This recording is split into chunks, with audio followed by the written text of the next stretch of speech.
Good day, lovely viewers. Welcome to Monkey DFIC. We have an exciting story lined up for you today. What if Blackbeard arrived at Marineford first? Your engagement means the world to us. Like, comment, and subscribe to help us grow and bring you more amazing content. Without wasting any time, let's start.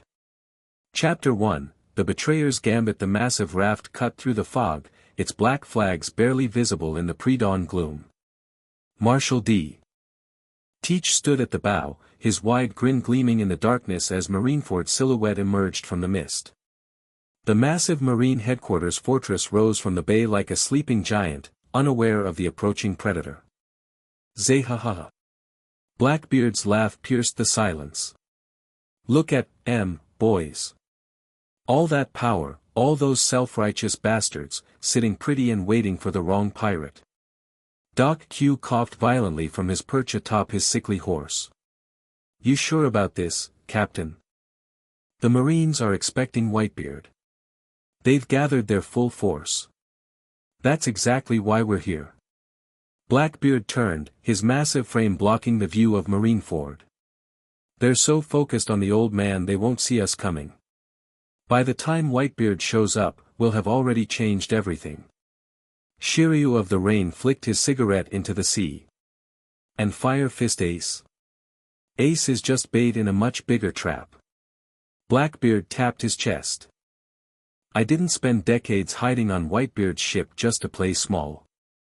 The greatest war this era has ever seen is about to start, and we're gonna rewrite how it ends. Lafitte twirled his cane. Our scout ships report the Marine fleet is positioned to intercept from the bay entrance. They've arranged a welcome party for Edward Newgate, not us. Good. Blackbeard pointed toward the eastern side of the island. We'll circle around and hit them from the blind spot. The tremor fruit will be mine by day's end. And maybe something even better. Van Augur lowered his spyglass. Multiple battleships stationed at our planned entry point.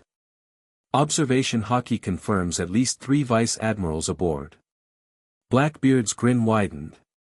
Perfect. Perfect. Burgess flexed his massive arms. Those are vice admirals, Captain. And after today, the world will know we're not just some upstart crew. Blackbeard clenched his fist, darkness seeping between his fingers. We're the ones who crashed the war that was supposed to end the great pirate era. Instead, we'll use it to announce our era. Zay-ha-ha. Inside Marine headquarters, Fleet Admiral Sengoku stood before the massive tactical display. Red and blue markers represented the expected positions of Whitebeard's fleet and Marine forces. Every aspect of the coming battle had been planned to the smallest detail. Sir, a young officer rushed in, saluting stiffly. The surveillance den mushi on the eastern approach has gone silent. Sengoku frowned. Equipment failure? 3 outposts in sequence, sir.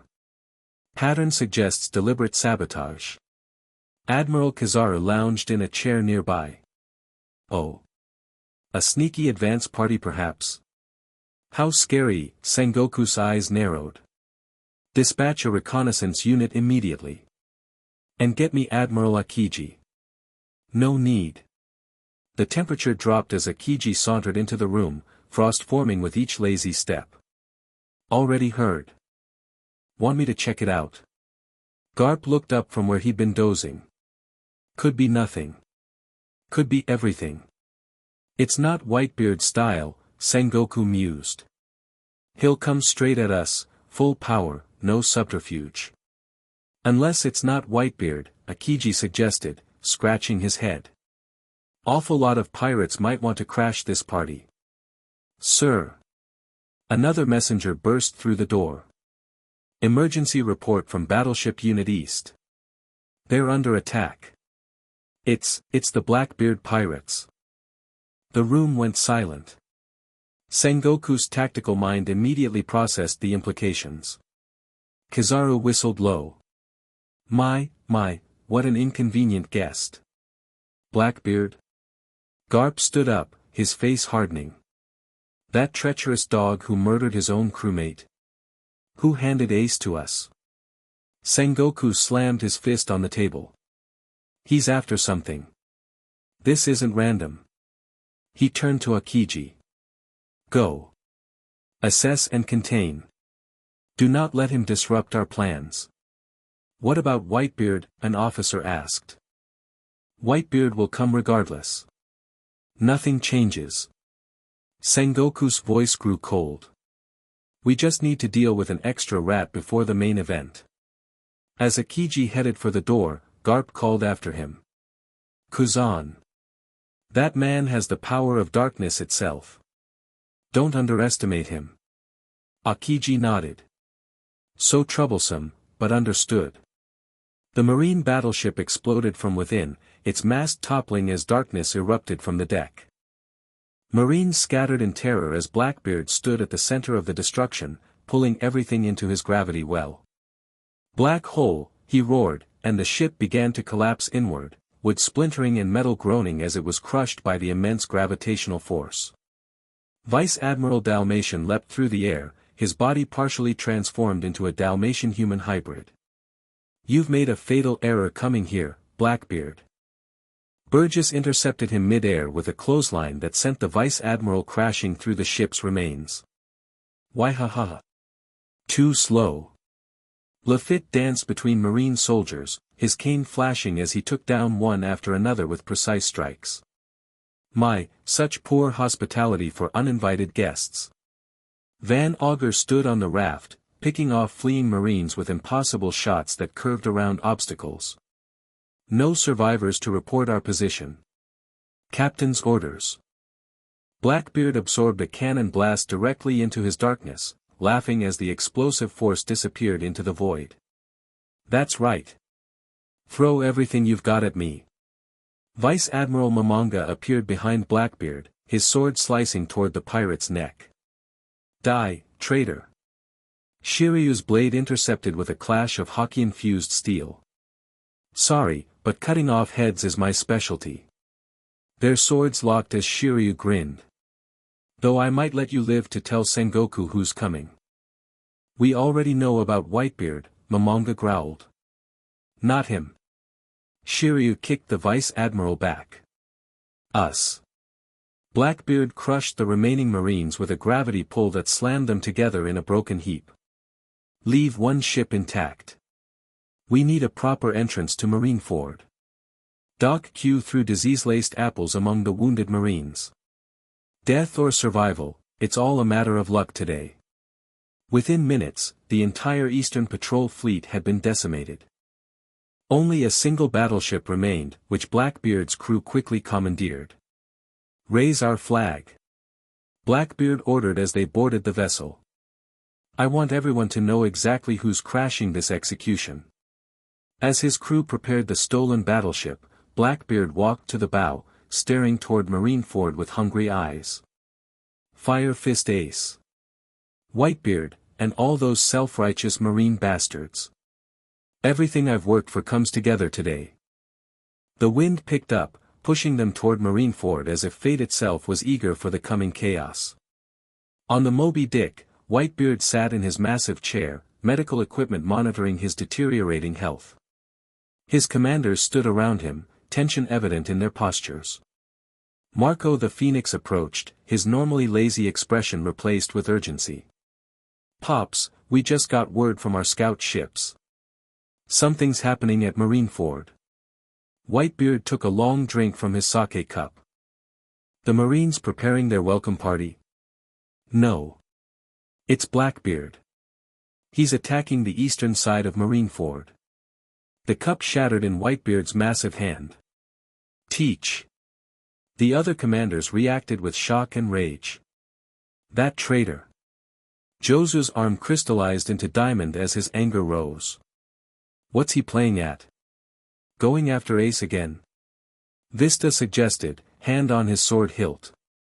Whitebeard's expression darkened with a fury that made even his veteran commanders step back. No. He's after something else. Teach was always patient, always calculating. He wouldn't move without purpose. Marco nodded. He's got the darkness power. He killed Thatch for it. What if he's after my devil fruit? Whitebeard finished. His voice was calm, but the air around them seemed to vibrate with his barely contained rage. The power to destroy the world. Izo stepped forward. We should accelerate our approach. If Blackbeard and the Marines are fighting each other, it changes nothing about our objective, Marco interrupted. We're going to save Ace. That's all that matters. Whitebeard stood, his massive bicento gleaming in the sunlight. The full might of his presence washed over the ship as he towered over his commanders. Change course. Full speed ahead. We attack now. But Pops, our plan was to approach at the scheduled execution time. The Allies aren't all in position yet, Marco cautioned. Teach being there changes everything. Tell the Allied fleets to move immediately. Anyone who can't keep up will have to catch up. Whitebeard's voice boomed across the deck. That son of mine is not going to die today, and I'm going to crush the traitor who put him there. The commanders dispersed, barking orders as the massive fleet changed formation. The Moby Dick surged forward, cutting through waves with renewed purpose. Whitebeard stood alone at the bow, his eyes fixed on the horizon where Marineford waited. Teach, after all these years, did you think I wouldn't recognize the darkness in you? Today, you'll learn why they call me the strongest man in the world. Monkey D. Luffy slammed his fist into another prison guard, sending the man flying through the wall of Impel Down's level 6. Blood streamed from countless wounds across his body, but his eyes burned with undiminished determination. Ace. I'm coming. He shouted, pushing forward despite his injuries. Bentham, still disguised as Hannibal, ran alongside him. Luffy boy. We need to keep moving. The whole prison is on alert. Behind them, the unlikely alliance of escaped prisoners followed, former enemies united by the chaos Luffy had created. Crocodile, Jinbei, Revolutionary Ivankov, and dozens of others fought through the prison's defenses. Straw Hat. Buggy shrieked, floating above the battle. Are you trying to get us all killed? Luffy didn't slow down. I don't care what happens to me. I'm saving Ace. Mr. 3 created wax walls to block incoming attacks. The boy's insane. No one's ever escaped from level 6. And yet here we are, Crocodile remarked dryly, dissolving a section of wall with his sand powers. Luffy burst through to the lift shaft, looking up at the distant light of freedom. How much longer until we reach Marineford? Jinbei knocked away approaching guards. Even if we escape now, Marineford is across the calm belt. Without a marine ship with seastone hulls, we'll figure it out. Luffy interrupted. I'm not letting my brother die. Suddenly, the lift above them began descending rapidly. The escapees readied for another battle as the platform came into view. Magellan stood alone on the descending lift, poison dripping from his body. None of you are leaving this prison alive. Luffy stepped forward, his fists clenched. I don't have time for this. Ace needs me. Ivankov grabbed Luffy's shoulder. Straw boy. You can't fight him again in your condition. Watch me. Luffy broke free, rushing toward Magellan. Gear second. Steam erupted from his body as he launched himself at the warden, only for Magellan to counter with a wave of deadly poison. Hydra. Poison dragons surged toward Luffy, who narrowly dodged between them. You're too late anyway, Magellan said coldly. The execution of Fire Fist Ace has been moved up. Luffy froze mid-attack. What? Something's happening at Marineford. All I know is that Fleet Admiral Sengoku has accelerated the schedule. Ace will be dead before you could possibly reach him. No. Luffy's anguished scream echoed through the prison. You're lying. Jinbei exchanged glances with Crocodile. If that's true, something unexpected has happened. Doesn't matter, Luffy snarled, his determination only growing stronger. I'm still going. Even if I have to swim across the calm belt myself. Magellan advanced, poison spreading across the floor. None of you will leave this place. But as the battle resumed, news of Ace's accelerated execution only fueled Luffy's desperate rage. Each punch, each desperate gasp for breath between attacks, carried the same thought: hold on, Ace. Just hold on. Portgas D. Ace knelt on the execution platform, stone cuffs binding his powers as Marines readied for war around him. Despite his predicament, his head remained unbowed, eyes scanning the horizon where he knew his family would soon appear. Two executioners stood beside him, blades ready but awaiting the final order. Below the platform, the full might of the marine forces had assembled: admirals, vice-admirals, captains, and thousands of soldiers, all prepared for the arrival of Whitebeard. Fleet Admiral Sengoku approached, his expression grim. There's been a change of plans. Ace looked up. What do you mean? Your execution time has been moved forward. A cold chill ran down Ace's spine. Why? Afraid Pops will succeed in rescuing me? Blackbeard has been sighted approaching Marineford. The name hit Ace like a physical blow. Teach? Here. Why would he? That's what I intend to find out. Sengoku studied Ace's reaction. Did you know he would come? That traitor? Ace spat on the platform. I hunted him down to kill him for murdering our crewmate. Why would he risk coming here? Sengoku seemed to consider this. Your former subordinate is more ambitious than even we anticipated. Whatever he's planning, I won't let him disrupt justice. Justice? Ace laughed bitterly. You're using me as bait to kill my father. Don't dress it up as justice. You're the son of Gold Roger. Your very existence is a crime against the world. Ace's eyes flashed with defiance. I'm the son of Whitebeard. And he's coming for me. Yes. And now Blackbeard is coming too. Sengoku turned to leave. Your execution will proceed in 1 hour, regardless of what happens. As Sengoku walked away, Ace stared out at the bay, his mind racing. Blackbeard coming to Marineford didn't make sense unless.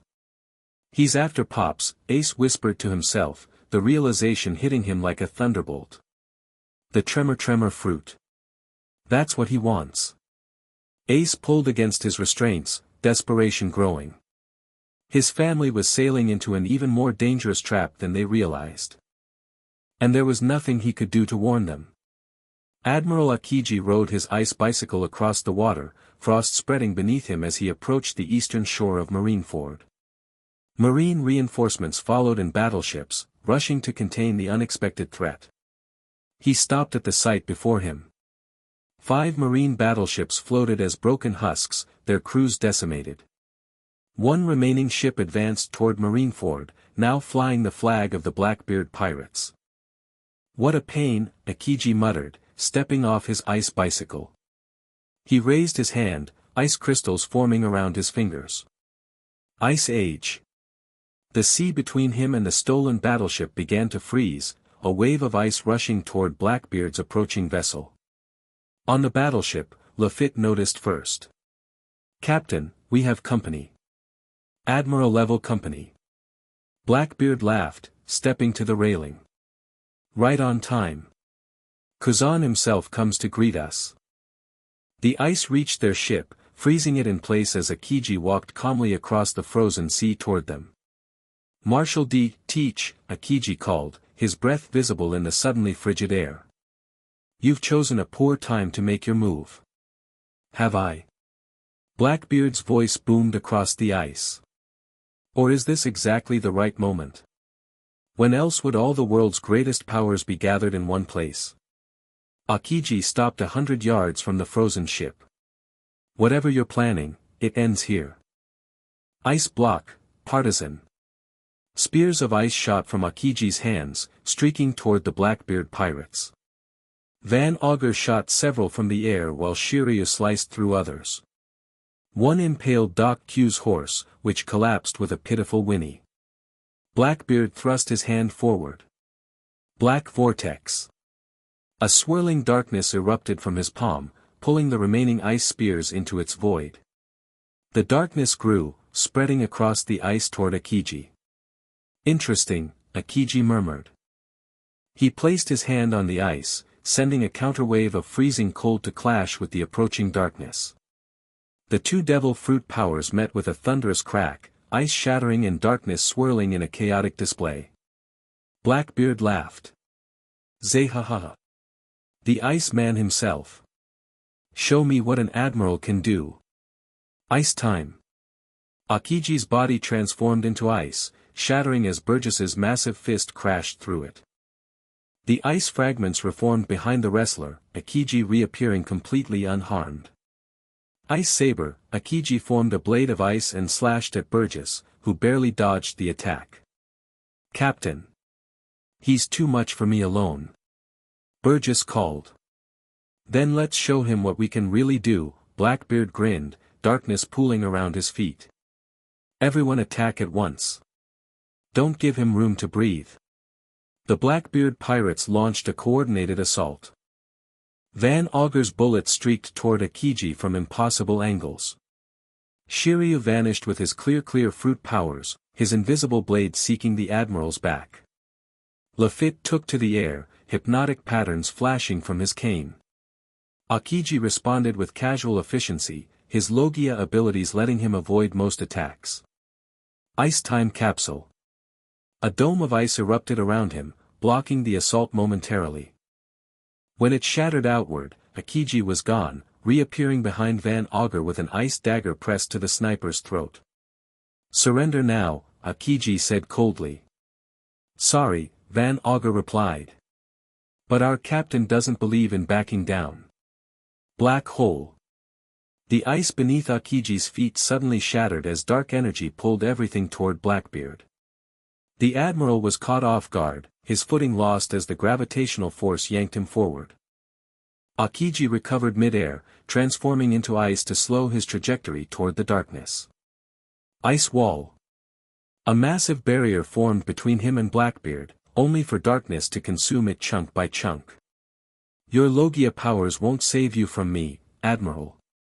Blackbeard roared. My darkness draws in everything, even devil fruit users. The gravity intensified, pulling Akiji inexorably closer despite his attempts to resist with ice constructs. As he neared Blackbeard, the pirate's hand shot out, darkness swirling around his fingers. Got you. Blackbeard grabbed Akiji's partially frozen arm. The admiral's eyes widened in genuine surprise as his ice powers failed him. Blackbeard's grip on his now solid arm prevented him from transforming. My darkness negates devil fruit abilities, Blackbeard explained, his grin widening. You're just a man while I'm touching you, Kazan. Burgess charged in, fist raised for a devastating blow. Why ha ha.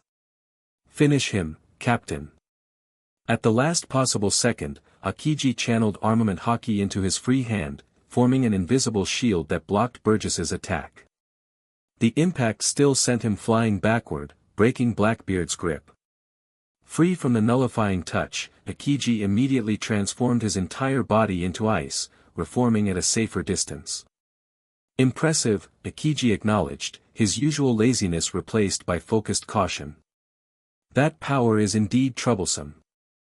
Blackbeard laughed. And you haven't seen anything yet. Boys, keep the Admiral busy. We've got a schedule to keep. The frozen ship suddenly cracked as Doc Q detonated explosives along its hull. Ice shattered, freeing the vessel to continue its approach to Marineford. You're not going anywhere, Akiji stated, freezing the water ahead of them again. We're not trying to run, Blackbeard countered. We're bringing the fight to you. Without warning, the remaining marine battleships that had accompanied Akiji erupted in flames. Catelyn Devon had infiltrated them during the battle, sabotaging their weapons caches. The explosions lit up the morning sky, sending a clear message to everyone at Marineford: chaos had arrived. Akiji glanced at the burning ships, momentarily distracted. It was all Blackbeard needed. Liberation. The darkness Blackbeard had absorbed during their fight was released all at once in a devastating wave. Ice shattered, water erupted, and Akiji was caught in the blast radius, his body dispersing into fractured ice crystals. Zehaha. No time to regroup, Admiral. We've got a war to crash. As Akiji struggled to reform, Blackbeard's ship broke free from the remaining ice and continued toward Marineford, leaving destruction in its wake. In the command center at Marineford, Sengoku watched the eastern approach through a spyglass. The explosions and ice formations told him everything he needed to know. Akiji is engaging Blackbeard, but he hasn't stopped their advance, he reported, lowering the spyglass. Admiral Kizaru yawned. Should I go help? Though it seems so far to walk. No. Maintain positions. This changes nothing about our primary objective. Sengoku turned to the gathered officers. Move up Ace's execution. Prepare all forces. Whitebeard will be here soon. A messenger rushed in. Sir. Our surveillance ships report the Moby Dick has changed course. They're coming in hot, ahead of schedule. Sengoku's expression darkened. So Whitebeard knows Blackbeard is here. 2 emperors and the full force of the Marines, Garp commented from his seat. Not to mention that grandson of mine is still trying to break out of Impel Down. This could be the battle that defines this era, Sengoku agreed. Or destroys it. He turned to Ace's broadcast image on the monitors. Move Portgas D, Ace to the execution platform immediately. Station Admirals Kizaru and Akainu on either side. All warlords to their positions. And Blackbeard, an officer asked. Let him come, Sengoku replied.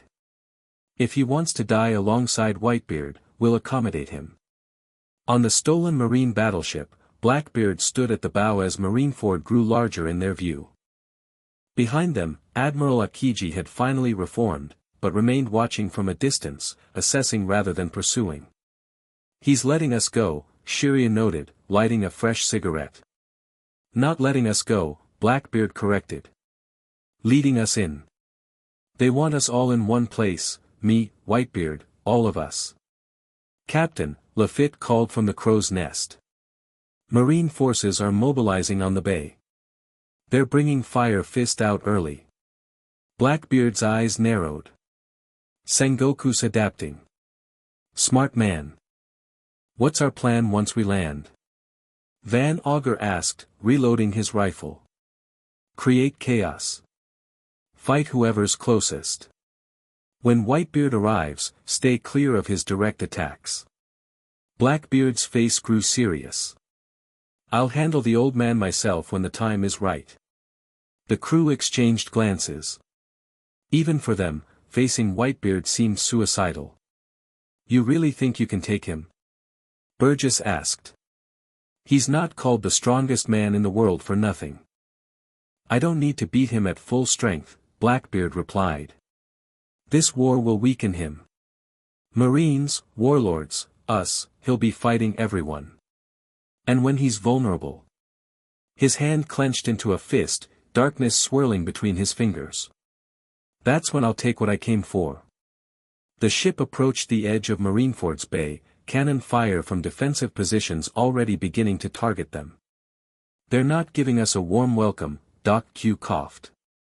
Then let's return the favor. Blackbeard raised his hand, darkness spreading outward. Black vortex. The nearest marine artillery positions were pulled from their moorings, gunners screaming as they were dragged toward the ship. Cannons, barricades, and soldiers alike vanished into the swirling darkness Blackbeard controlled. Liberation. The accumulated mass erupted outward, demolishing a section of Marineford's outer wall. Through the breach, they could see thousands of Marines scrambling to defensive positions, and atop the central plaza, the execution platform where Ace knelt. There he is, Blackbeard murmured. The bait for today's feast. Van Augur raised his rifle, sighting along the barrel at Ace. I could end him from here. Save everyone the trouble. No, Blackbeard ordered. Ace lives until I say otherwise. We need Whitebeard at his most desperate. The ship crashed against Marineford's damaged wall, the impact throwing everyone forward. Blackbeard maintained his footing, darkness already pooling around him. "Blackbeard pirates," he roared, his voice carrying across the bay. "Show the world what real fear looks like." His crew leapt from the ship, each heading toward different sectors of Marineford's defenses. Cannon fire and bullets rained around them, but they pushed forward with the confidence of predators who had chosen the perfect moment to strike. Blackbeard himself walked calmly through the chaos, darkness absorbing any attack directed his way. Marines who approached him were swallowed by his power or crushed by debris he expelled from previous absorptions. "Sengoku," he called out, his voice echoing across the battlefield. "I've come to join your war." On the execution platform, Ace watched in disbelief as Blackbeard's crew tore through the eastern section of Marineford. Even from this distance, he could see the swirling darkness that had once nearly killed him. "Teach," he growled, straining against his sea-stone cuffs. "You treacherous bastard." Sengoku stepped onto the platform, his eyes fixed on the battle below. "Your former subordinate has quite the timing." "He's not here for me," Ace said. "He already had his chance to kill me and chose to turn me in instead." "Then what does he want?" Ace looked up at Sengoku, his eyes burning with hatred not for the fleet admiral, but for the traitor below. "The power to destroy the world." Sengoku's expression hardened as understanding dawned. "Whitebeard's devil fruit. Teach studies power. Collects it. He killed our brother Thatch for the dark fruit." Ace's voice was tight with rage. "Now he's after an even greater prize." "Then he's even more of a fool than I thought," Sengoku replied. "No one leaves here alive who stands against the Marines."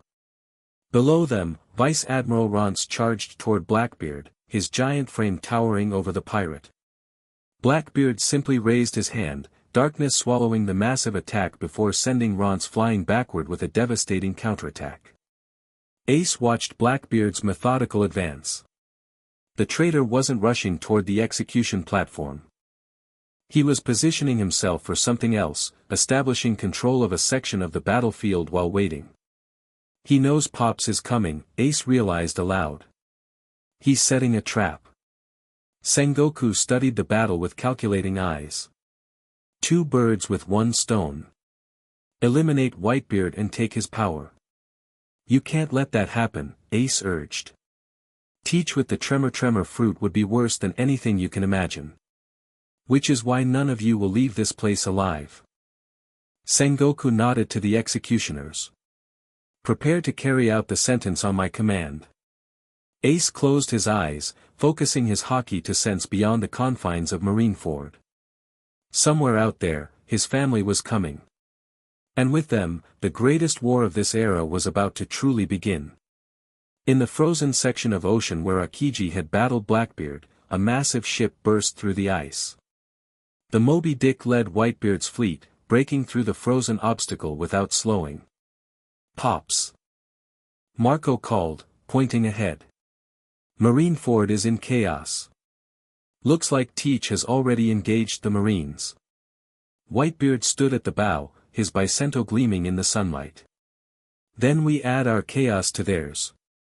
All ships, full attack formation." The massive pirate fleet spread out behind the Moby Dick, allied captains signaling their readiness for battle. "They'll be expecting us to attack the bay head-on," Marco advised. Whitebeard nodded. "Which is exactly what we'll do. No subterfuge. No tricks." His eyes narrowed. Just overwhelming power. He raised his bicento, the air around him seeming to crack with unseen energy. "Prepare for battle."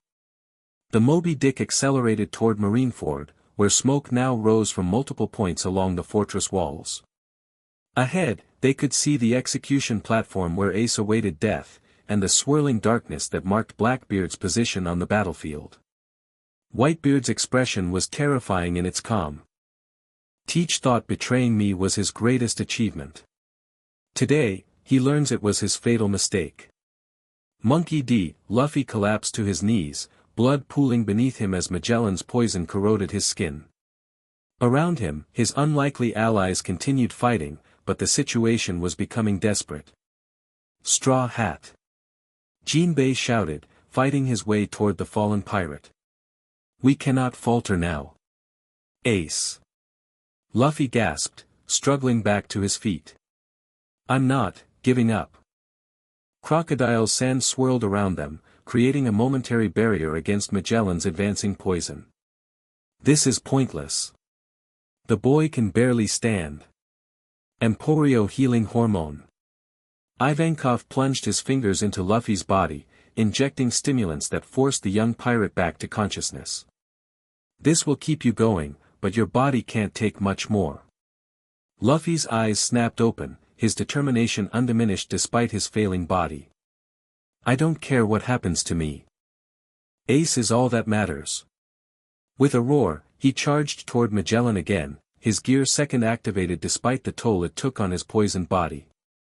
Jinbei grabbed Mr. 3. Your wax can protect against poison. Cover him. Mr. 3 nodded, creating wax armor around Luffy's fists as he charged. It won't last long against that level of toxin. It doesn't need to, Jinbei replied. We just need one path out of here. Luffy's wax-covered fist slammed into Magellan's chest, the impact driving the warden backward despite his poisonous defense. Jumyu no jet bazooka. The attack created an opening in Magellan's poison wall, and Crocodile immediately capitalized, his sand blasting through to hit the lift mechanisms. Everyone move. Now, the former warlord commanded. The escaping prisoners surged forward, fighting past guards and poison alike. Luffy stayed at the front, his body moving purely on willpower as the stimulants forced his failing muscles to continue. Almost there. Buggy screamed, floating above the chaos. I can see the upper levels. Luffy looked up, determination burning in his eyes despite the poison spreading through his system. Ace, wait for me. Blackbeard stood amid the chaos he had created, Marines lying broken around him as he established control of the eastern section of Marineford. His crew had spread out, each creating their own pockets of destruction to divide the Marines' attention. Zehaha, he laughed as cannon fire was absorbed into his darkness. Is this the best the world government can offer? A blinding light suddenly appeared above him, forcing Blackbeard to shield his eyes. My, what an unpleasant guest we have, Admiral Kizaru's lazy voice drawled. The Admiral hovered in the air, light gathering at his fingertip. Yasukani sacred jewel. Thousands of light particles shot toward Blackbeard, moving at the speed of light. The pirate's darkness swallowed many, but others penetrated his defense, burning holes through his massive frame. Blackbeard grunted in pain but remained standing. Fast, but not fast enough. He thrust his hand upward, darkness extending toward Kizaru. The Admiral simply transformed into light, reappearing 50 yards away. Oh. Trying to catch light with darkness. How amusing, Kizaru raised his leg, light gathering around it. Speed of light kick. The attack connected before Blackbeard could react, sending him crashing through a marine barricade. He rolled to his feet, blood streaming from his mouth. Strong. Blackbeard acknowledged. But I'm not here for you, Admiral. Kizaru appeared above him again. So troublesome, but I can't let you roam free. You don't have a choice. Blackbeard pointed out to sea. You've got bigger problems coming.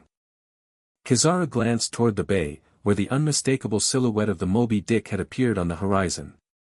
Oh my, right on schedule. Blackbeard grinned, blood staining his teeth.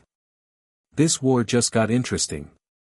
The Admiral vanished in a flash of light, presumably to report Whitebeard's arrival. Blackbeard took the opportunity to regroup, darkness healing his wounds as he absorbed debris and fallen Marines around him. Captain. Lafitte called, landing nearby. Whitebeard's fleet is approaching. Our timing worked perfectly. Get the crew ready, Blackbeard ordered. When Whitebeard engages the Marines, we hang back. Let them weaken each other. And fire fist. Blackbeard looked toward the execution platform, where Ace remained kneeling between executioners. He's the key to everything.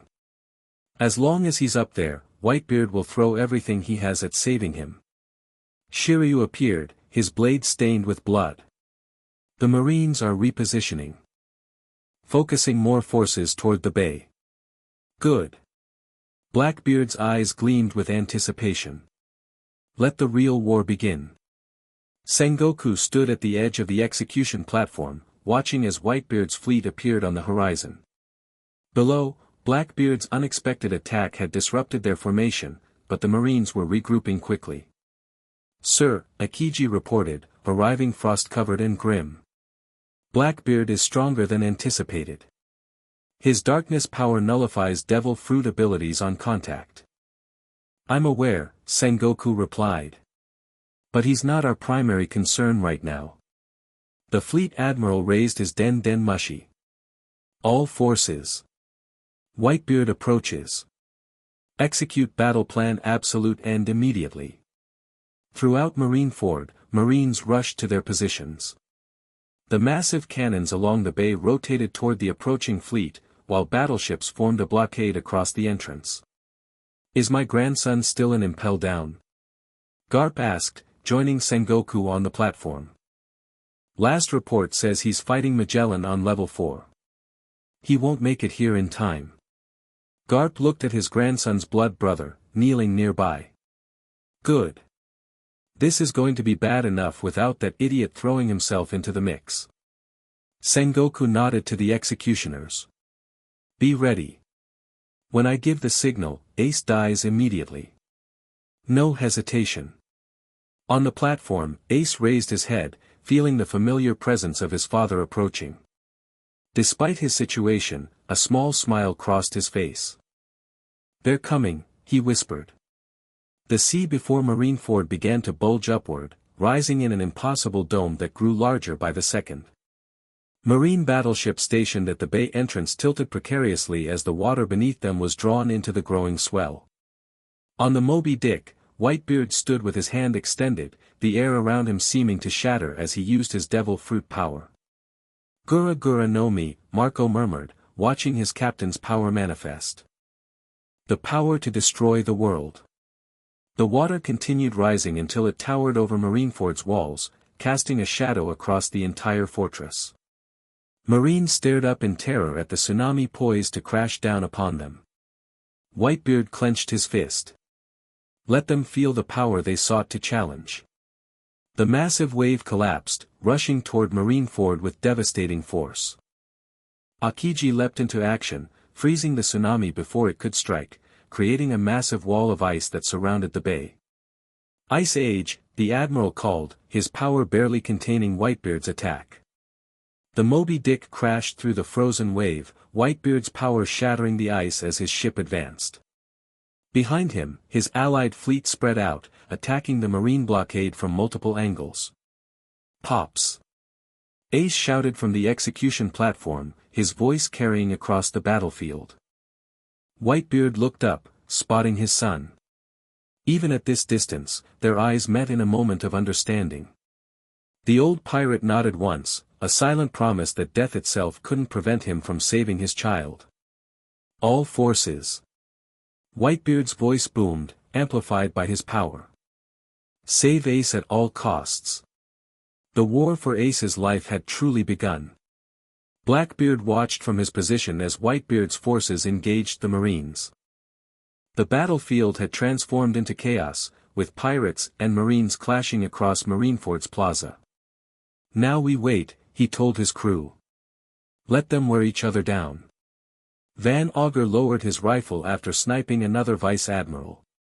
The Marines are still focusing most of their forces on Whitebeard. Of course they are, Blackbeard replied. We're not the threat yet. He grinned, darkness swirling around his hand. But we will be. Across the battlefield, he spotted Whitebeard advancing through Marine ranks, his Bicento cutting down dozens with each swing. The old man hadn't spotted him yet, too focused on creating a path to Ace. The strongest man in the world, Blackbeard murmured. Enjoy that title while you still can, old man. On the execution platform, Sengoku watched the battle unfolding below. Whitebeard's forces had successfully penetrated the outer defenses, while Blackbeard's crew continued causing chaos from their section of the battlefield. It's time, he decided, turning to the executioners. Do it now. The executioners raised their blades, preparing to bring them down on Ace's neck. Ace closed his eyes, at peace with his fate but regretful of the lives being lost for his sake. Suddenly, a massive explosion rocked the far side of Marineford. All eyes turned to see a marine battleship falling from the sky, crashing into the fortress wall with devastating impact. Standing atop the falling ship, a small figure in a straw hat shouted at the top of his lungs, "ACEEE. I'm here to save you." Chapter 2, Convergence of Powers. The marine battleship crashed into Marineford's outer wall, sending massive chunks of stone raining down on soldiers below. Monkey D. Luffy stood atop the wreckage, his body battered but his eyes burning with determination. Behind him, the unlikely alliance of escaped impelled-down prisoners spilled onto the battlefield. "A sea!" Luffy shouted again, scanning the chaotic battlefield until he spotted his brother on the distant execution platform. "I'm coming." Sengoku's eyes widened in disbelief. Impossible. He was fighting Magellan in Impel Down less than 2 hours ago. "That's my grandson," Garp muttered, his expression unreadable. "Always making the impossible look easy." Luffy leapt from the wreckage, his body still suffering from Magellan's poison but driven forward by pure willpower.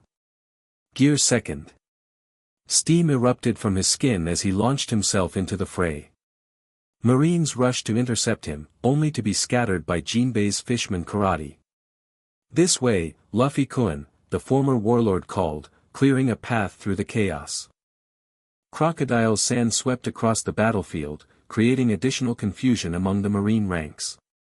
"I'm not here to help you save Fire Fist," he growled at Luffy. "I just want to kill Whitebeard." "I don't care why you're here," Luffy shot back, punching through a line of marines. "Just don't get in my way." From the execution platform, Ace stared in shock at his brother's arrival. "Luffy? What the hell are you doing here?" "Saving you." Luffy shouted, as if it were the most obvious thing in the world. Sengoku grabbed his Den Mushi. "All forces. Straw Hat Luffy has infiltrated Marineford. He must not reach the execution platform." Throughout the battlefield, Marines adjusted their focus, now facing threats from 3 directions, Whitebeard's forces pushing in from the bay, Blackbeard's crew causing havoc from the east, and now Luffy's Prison Break alliance cutting through from the rear. "Execute Ace now." Sengoku ordered the executioners, who raised their blades once more. A streak of blue flames suddenly shot toward the platform. Marco the Phoenix transformed mid-flight, his kick connecting with one executioner and sending him flying off the platform. The second executioner swung his blade desperately, only for it to pass harmlessly through Marco's regenerating flame body. "Not today," Marco said, his normally lazy expression replaced with fierce determination. "That's my little brother you're trying to kill." Sengoku transformed into his Buddha form, golden light radiating from his massive body as he swung at Marco. "You're too late, Phoenix." Marco dodged, circling the platform in a blur of blue flames. "We're just getting started." Below, Whitebeard advanced through the plaza, his Bicento clearing marines from his path with devastating efficiency. The ground cracked beneath his feet with each step, his tremor powers sending ripples of destruction outward. "Stand aside," he commanded a group of marine captains who formed a barrier before him. When they held their position, he sighed. "Your courage is commendable. Your judgment is not." He tapped his Bicento on the ground, and the plaza split open, swallowing the marines in a chasm that closed as quickly as it had appeared. Whitebeard continued forward without breaking stride. "Pops is heading straight for the execution platform," Vista observed, his twin swords dancing through Marine ranks alongside his captain. We need to secure his flanks. On it. Jozu replied, his body transforming into diamond as he intercepted a light beam from Admiral Kizaru that had been aimed at Whitebeard's back. The three-way battle transformed Marineford into a chaotic hellscape of clashing powers. Marine battleships burned in the bay, Whitebeard's allied pirates fought through waves of soldiers, and Luffy carved his own path of destruction toward his brother. And through it all, Blackbeard watched, waiting. Zehaha. Blackbeard laughed as he observed the mayhem. Everything's falling into place. His crew had established control of the eastern sector of Marineford, creating a buffer zone where they could observe without directly engaging either Whitebeard or the full Marine forces. Captain, Van Augur reported, lowering his spyglass. Whitebeard is making significant progress toward the platform. The Marines can't stop him. Of course they can't, Blackbeard replied, grinning. That's why they arranged this whole execution, to lure him here where they could trap him. But even with their trap, they can't match him directly. Shiryu flicked ash from his cigarette. So when do we make our move? When the moment is right. Blackbeard's eyes tracked Whitebeard's progress across the battlefield. The old man's strong, but he's not what he used to be. I can see it in how he moves, how he breathes. He's putting everything into this rescue. And Straw Hat? Lafitte questioned, watching Luffy fight through Marine ranks.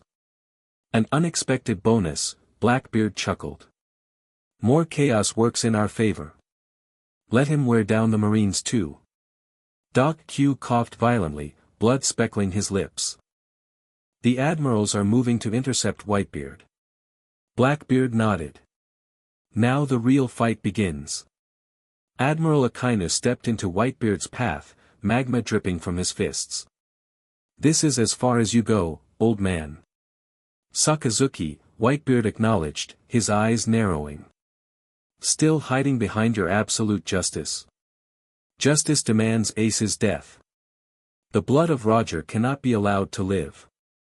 Akainu's body transformed, becoming living magma. And now, your era ends as well. Whitebeard's Bicento clashed with Akainu's magma fist, the impact sending shockwaves across Marineford. My era ends when I say it does, boy. The two titans engaged, their powers creating a zone of destruction around them that both Marines and pirates avoided. Magma and earthquakes collided in a devastating display of the highest level of devil fruit mastery. Nearby, Kizaru intercepted Marco as the Phoenix tried to reach the execution platform from above. So persistent, the Admiral drawled, light gathering at his fingertip. Yasakani sacred jewel. Thousands of light particles shot toward Marco, who transformed his body parts into flames as each beam passed through him. Your light can't touch me, Borsellino. Oh. Kizaru disappeared, reappearing behind Marco. What about this? His kick, infused with armament hockey, connected with Marco's back, sending the Phoenix commander plummeting toward the ground. Marco recovered mid-air, flames healing the damage as he shot back toward Kizaru. You'll have to do better than that, Marco taunted, his talons extended for a counterattack. On the ground, Jozu engaged Akiji, diamond clashing with ice in a battle that dropped the temperature of the surrounding area to freezing. Impressive devil fruit, Akiji commented, creating an ice spear that shattered against Jozu's diamond body. But diamonds can still crack at low enough temperatures. Try it, Jozu challenged, charging forward with his diamond-encrusted shoulder leading the way. The commanders of Whitebeard's crew fought with everything they had, clearing a path for their captain while protecting each other's backs. The Marines, despite their superior numbers, found themselves struggling against the coordinated assault of the world's strongest pirate crew. Luffy crashed through another line of Marines, his fists moving so fast they seemed to multiply. Gomu Gomu no Jet Gatling. Soldiers flew in every direction as he pushed forward, Jinbei and Ivankov flanking him to handle threats he missed. Straw Hat, a voice called from his right. Over here. Luffy turned to see Emporio Ivankov using his face growth powers to create a path through a particularly dense formation of marines. "Thanks, Iva." Luffy shouted, redirecting toward the opening. "Don't thank me yet." Ivankov replied, ducking under a sword swing. "Look ahead." Luffy's eyes widened as he spotted the approaching threat, Bartholomew Kuma, the warlord who had separated him from his crew at Sabaody Archipelago. "You!" Luffy growled, his fists clenching. "I'll handle him," Ivankov declared, stepping forward to face his former revolutionary comrade. "Keep going." Luffy nodded, changing direction again to avoid the confrontation. Every second counted, and he couldn't afford to be delayed by settling old scores. "Jinbei. Which way to Ace?" Luffy called. The fishman pointed toward the central plaza. "Through there, but it's heavily guarded." "Doesn't matter. I'm coming, Ace." Luffy charged forward, unaware that his path was taking him dangerously close to Blackbeard's position. On the execution platform, Ace watched the battle unfolding below with a mixture of horror and awe. His family was tearing through marine defenses, while his little brother fought with impossible determination despite his obvious injuries. "All this, for me?" he whispered. Sengoku stood nearby, his Buddha form ready to intercept any airborne attackers. "They're fighting for nothing. Your execution is inevitable." "Then why haven't you done it yet?" Ace challenged. "Scared of what happens after." "Waiting won't change the outcome," Sengoku replied. "But the world needs to witness this. The death of Roger's son and the fall of Whitebeard. Today marks the end of an era." Ace looked past Sengoku to where Whitebeard battled Akainu. Even from this distance, he could see his father's labored breathing between attacks, the way he occasionally steadied himself with his bicento when he thought no one was looking. "Pops." Ace murmured, genuine fear gripping him for the first time. Not fear for himself, but for all those fighting to save him. Blackbeard sensed the approaching presence before he saw him. Turning, he grinned as Monkey D. Luffy barreled toward his position, too focused on reaching the execution platform to notice whose territory he was crossing. Well, Blackbeard called out, stepping into Luffy's path. "If it isn't my lucky day." Luffy skidded to a halt, his eyes widening in recognition. You're the guy from Jaya." "Zehaha. Good memory, Straw Hat." Blackbeard spread his arms. "Seems we both had bigger destinies than anyone knew back then." Luffy's expression darkened. "You're the one who captured Ace and turned him in. Guilty as charged. Get out of my way." Luffy charged forward, his fist pulled back for a gear-second enhanced punch. Blackbeard didn't move, simply opening his palm toward Luffy. Black vortex. Darkness erupted between them, catching Luffy in its gravitational pull. The rubber man fought against it, but found himself being dragged inexorably toward Blackbeard. "What the hell is this?" Luffy shouted, his stretching powers failing to free him from the pull. "The power of darkness," Blackbeard explained, watching Luffy struggle. "It draws in everything, even devil fruit users like you." As Luffy came within reach, Blackbeard's hand shot out, grabbing him by the throat. Instantly, Luffy's rubber properties vanished, his neck no longer stretching or bouncing back. "My power negates devil fruit abilities," Blackbeard explained, tightening his grip. "Right now, you're just a normal human in my grasp." Luffy gasped for air, his eyes never losing their determination despite the danger. His hand formed into a fist, armament hockey instinctively hardening it to black. "I don't need rubber to kick your ass," Luffy managed, before driving his hockey-infused fist into Blackbeard's face. The impact sent Blackbeard stumbling back, blood spurting from his nose as he released his grip on Luffy. "Zehaha. You've learned hockey since Jaya."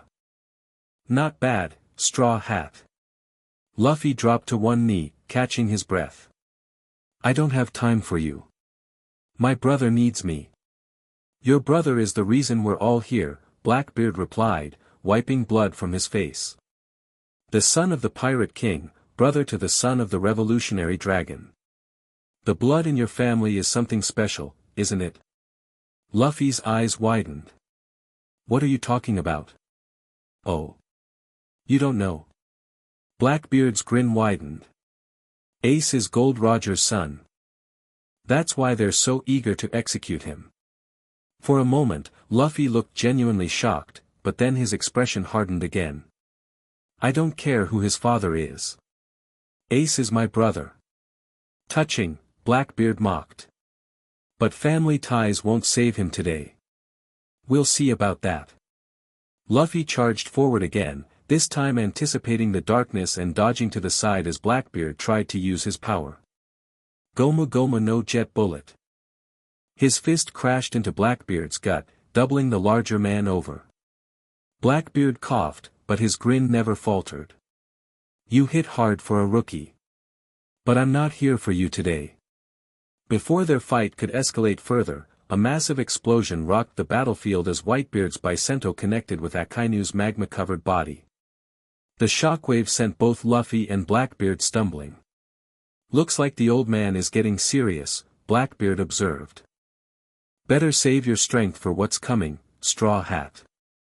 Taking advantage of the distraction, Luffy broke away, resuming his charge toward the execution platform. I'm coming, Ace. Blackbeard watched him go, making no move to pursue. Run along, boy.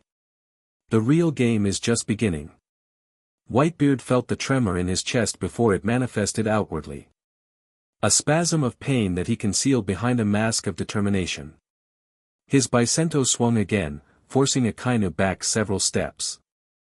You're showing your age, Newgate, Akainu taunted, magma flowing from a wound on his shoulder.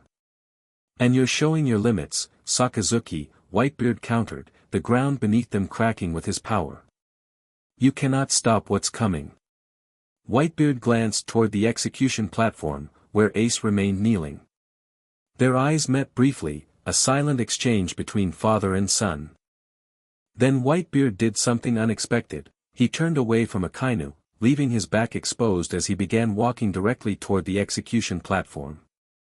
Running away? Akainu called after him. I have no more time to waste on you, Whitebeard replied without turning. My son is waiting. Akainu's face contorted with rage. Great eruption. A massive fist of magma shot toward Whitebeard's unprotected back. At the last possible moment, Jozu appeared, his diamond body intercepting the attack. The heat was so intense that even his diamond form began to glow red at the contact points. Go, Pops. Jozu shouted through gritted teeth. We'll handle him. Whitebeard nodded once, continuing his advance as more of his commanders converged to hold off Akainu.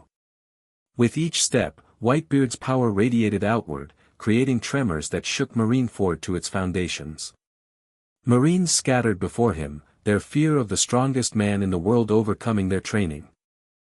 Sengoku watched from the platform, recognizing the threat. All forces. Stop Whitebeard at all costs.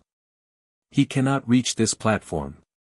Vice Admirals formed a line before Whitebeard, their combined haki creating a barrier of willpower meant to slow his advance. Whitebeard looked at them with something approaching pity. Brave men. Forgive me. He raised his Bicento, then brought it down with terrible force. The air itself seemed to crack, and a massive fissure opened beneath the Vice Admirals, swallowing most of them in an instant.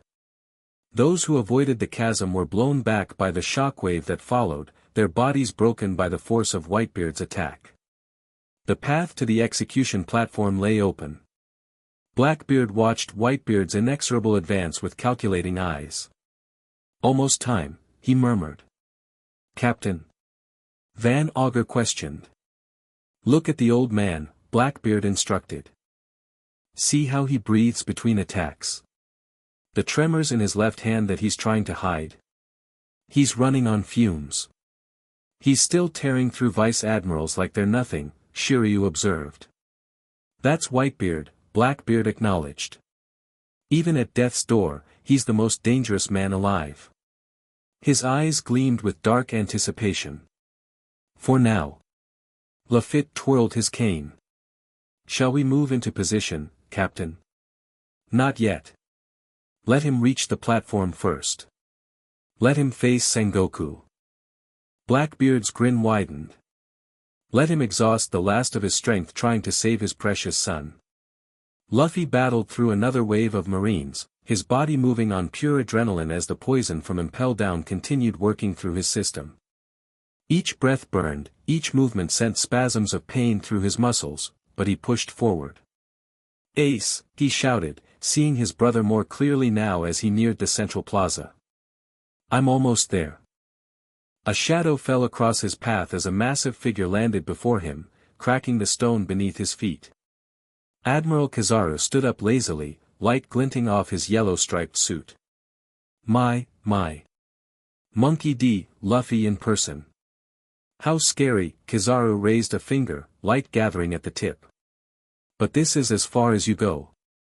I don't think so, a calm voice interrupted as Marco descended from above, blue flames trailing from his phoenix form.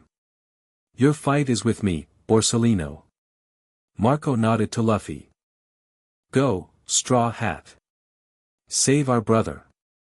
Luffy didn't waste the opportunity, racing past as Marco engaged Kizaru again. So persistent, Kizaru sighed, his kick passing through Marco's flame body. Don't you know when to give up? That's rich coming from you, Marco countered, his talons raking across Kizaru's chest. You Marines have been trying to end our era for decades. How's that working out? Elsewhere on the battlefield, Ivankov battled Kuma, emotion warring with necessity as he faced his former comrade. What have they done to you, Kuma? Ivankov demanded, dodging a pressure pad attack that obliterated a section of wall behind him. Kuma gave no response, his face blank as he launched another attack. Death Wink. Ivankov countered, the pressurized air blast hitting Kuma but barely slowing his advance. Damn it. He doesn't even recognize me anymore. Jinbei fought through a group of marine captains, his fishman karate sending water projectiles that cut through their ranks. Luffy-kun. Keep going. We're right behind you. Throughout Marineford, similar scenes played out as the three-way battle intensified. Whitebeard's commanders fought desperately to secure their captain's advance, Luffy's prison break allies carved their own path of destruction, and Blackbeard's crew continued their strategic positioning, avoiding direct confrontation with the major players while ensuring they were ready to strike when the moment came. On the execution platform, Sengoku transformed fully into his Buddha form, golden light radiating from his massive body as Whitebeard approached the base of the structure. Edward Newgate. Sengoku called down. You've led countless men to their deaths today. Surrender now and I'll ensure they receive mercy. Whitebeard looked up, his weathered face showing no sign of considering the offer. The only one who needs mercy today is you, Sengoku, if you don't release my son. You know I can't do that. Then you know my answer. Whitebeard raised his Bicento, the air around it beginning to crack with power. Sengoku braced himself, golden light intensifying around his enlarged form. Before either could attack, a red streak shot between them, Luffy, using Gear Second to launch himself toward the platform. A C. Luffy shouted, his hand stretched out toward his brother. Luffy. Ace called back, straining against his restraints. Sengoku moved with surprising speed for his size, his massive palm swinging toward Luffy. You won't interfere, Straw Hat. Luffy twisted mid-air, barely avoiding the blow as he landed on the edge of the platform. His eyes met Ace's, determination meeting disbelief. I told you to stay away, you idiot. Ace shouted, tears forming in his eyes despite his anger. Why didn't you listen? Because you're my brother. Luffy replied, as if it were the most obvious thing in the world. He moved toward Ace, only for Sengoku to interpose his massive form between them. Neither of you is leaving here alive, the fleet admiral declared, golden energy gathering in his hands. Below, Whitebeard watched the scene unfold, pride and worry warring in his expression. "That boy," he murmured, seeing Luffy confront Sengoku without hesitation. "He's just like Roger." Deciding to act, Whitebeard channeled his power into his Bicento again, preparing to bring down the entire execution platform with one strike. Before he could release the attack, a familiar voice called from behind him. "Whitebeard." The old pirate turned to see Blackbeard standing 50 yards away, darkness swirling around his massive frame. The trader's crew had formed a semicircle behind him, each ready for battle. "Teach," Whitebeard acknowledged, his voice filled with cold fury. "You have poor timing. I'll deal with you after I save my son." Zehaha. Blackbeard's laugh echoed across the suddenly quiet battlefield. "Your son is already dead, old man. You just don't know it yet." Whitebeard's eyes narrowed. "You always did talk too much." "Maybe," Blackbeard conceded. "But I've been waiting decades for this moment. To face you, to show the world what I've become, what I was always meant to be. A traitor? A coward?" Whitebeard's grip tightened on his Bicento. "You were never worthy to call yourself my son." Blackbeard's grin only widened. "We'll see who's worthy when this day is done." Without warning, he thrust both hands forward. Black vortex. Darkness erupted between them, spreading across the plaza as it pulled everything toward Blackbeard. Debris, fallen weapons, bodies of the wounded, and even the air itself seemed to be sucked into the void. Whitebeard planted his Bicento firmly, resisting the pull through sheer strength and will. "Is that all you've learned, Teach? How to create a spectacle?" "Just warming up, old man," Blackbeard replied, the darkness around him intensifying. Black hole. The gravitational force doubled, cracking the stone beneath Whitebeard's feet as the pull increased. Still, the strongest man in the world held his ground, his white mustache barely moving despite the vortex trying to drag him forward. "Pathetic," Whitebeard declared, raising his free hand. "Let me show you real power."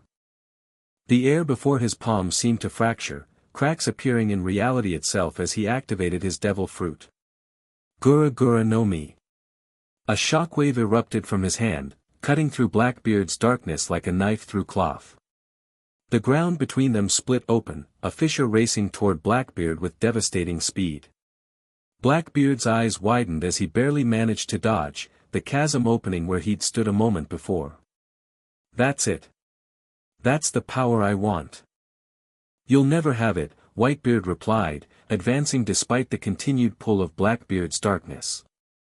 "You betrayed everything our family stands for. You're not worthy to inherit anything from me." "Worth has nothing to do with it," Blackbeard countered, darkness gathering for another attack. "Power takes what it wants." The two devil fruit users clashed, darkness meeting earthquakes in a battle that sent shockwaves across Marineford. Marines and pirates alike gave them a wide berth, recognizing the level of destruction their fight could unleash.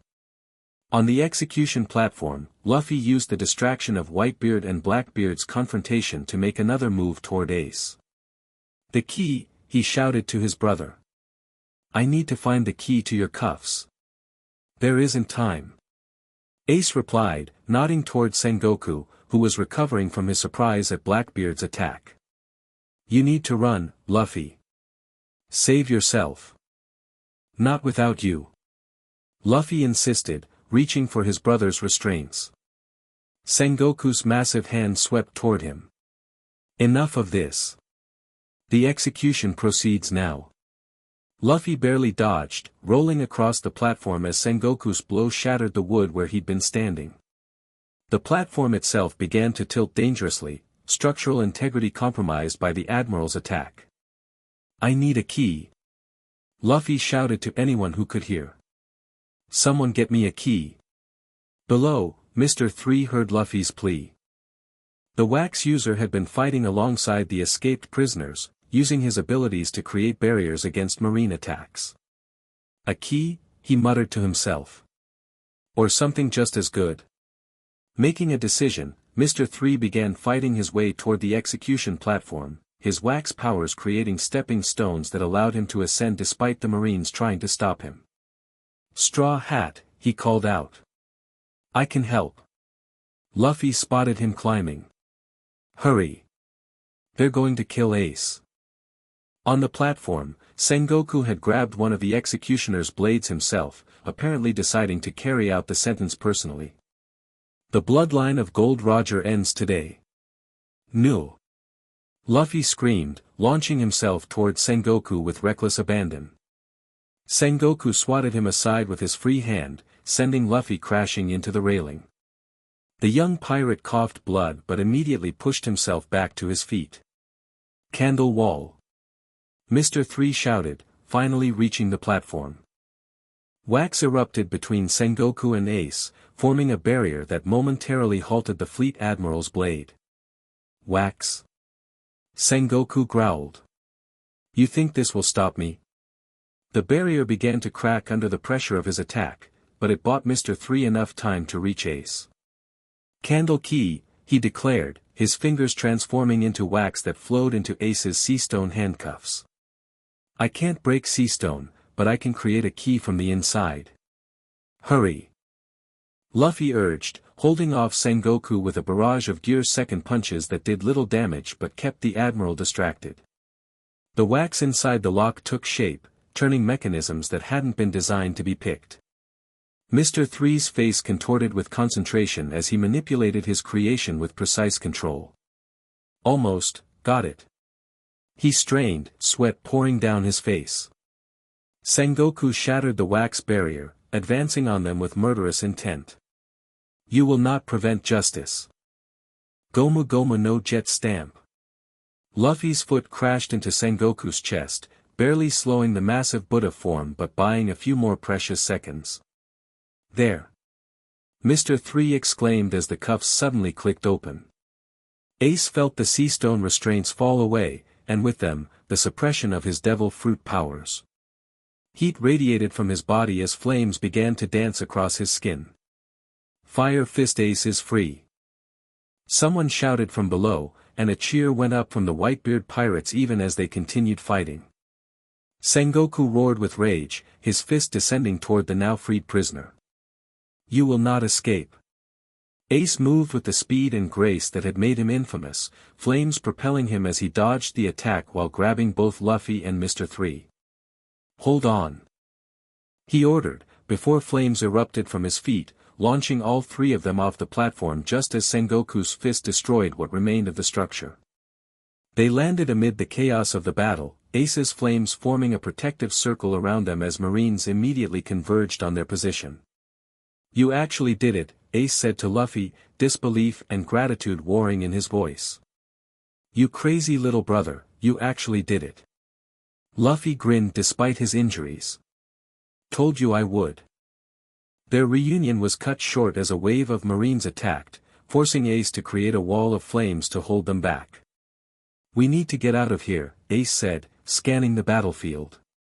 His eyes found Whitebeard, still locked in combat with Blackbeard. "But first, I need to help Pops." Whitebeard felt another tremor in his chest, more painful than the last. He suppressed it through sheer willpower, refusing to show weakness before the traitor who sought his power.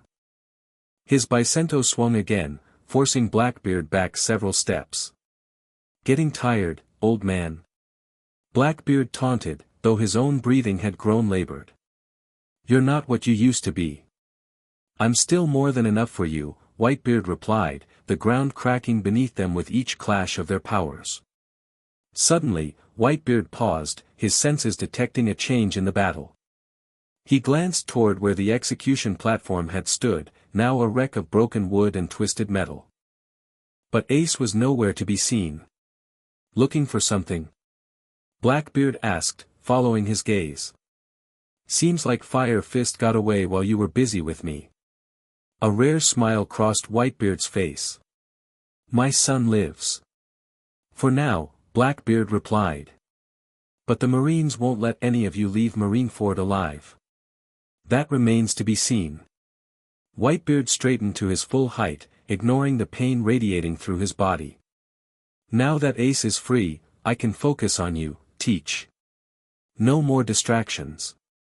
For the first time, uncertainty flickered across Blackbeard's face.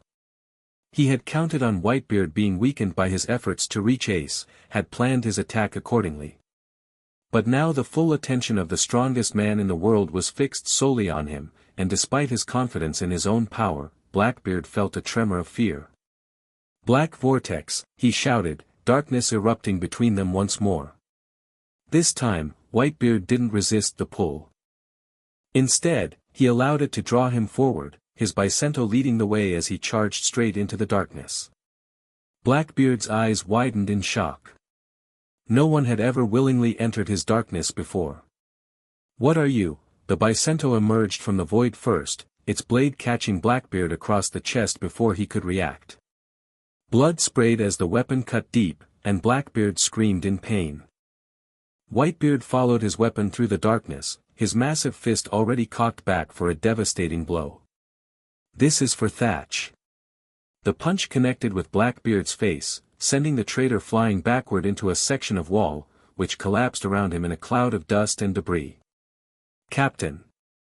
Burgess shouted, starting forward only to be intercepted by Josu's diamond form. "Your fight is with us," the Whitebeard commander declared, his crystalline fist connecting with Burgess's face.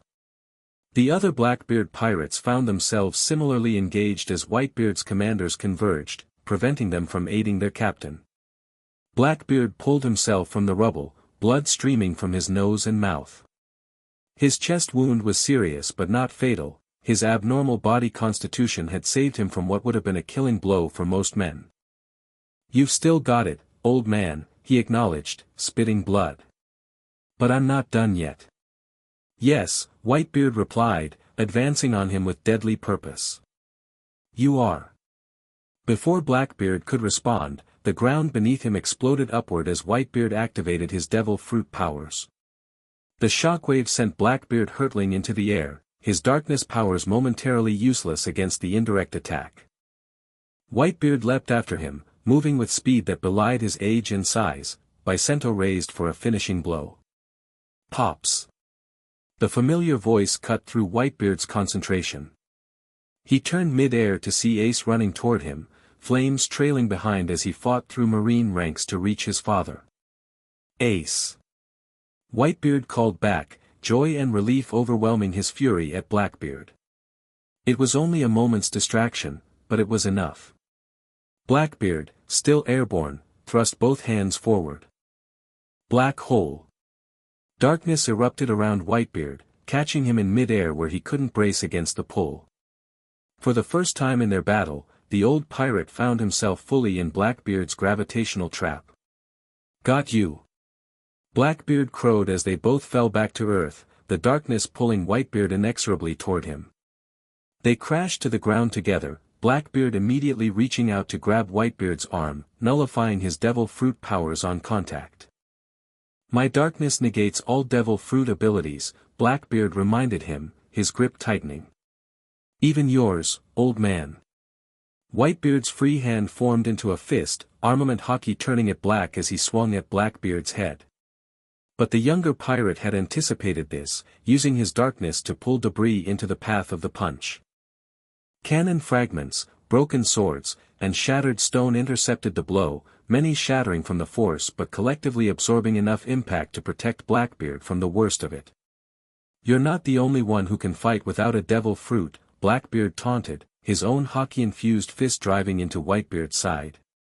The old pirate grunted in pain but didn't falter, his Bicento swinging around in a tight arc that Blackbeard barely managed to dodge.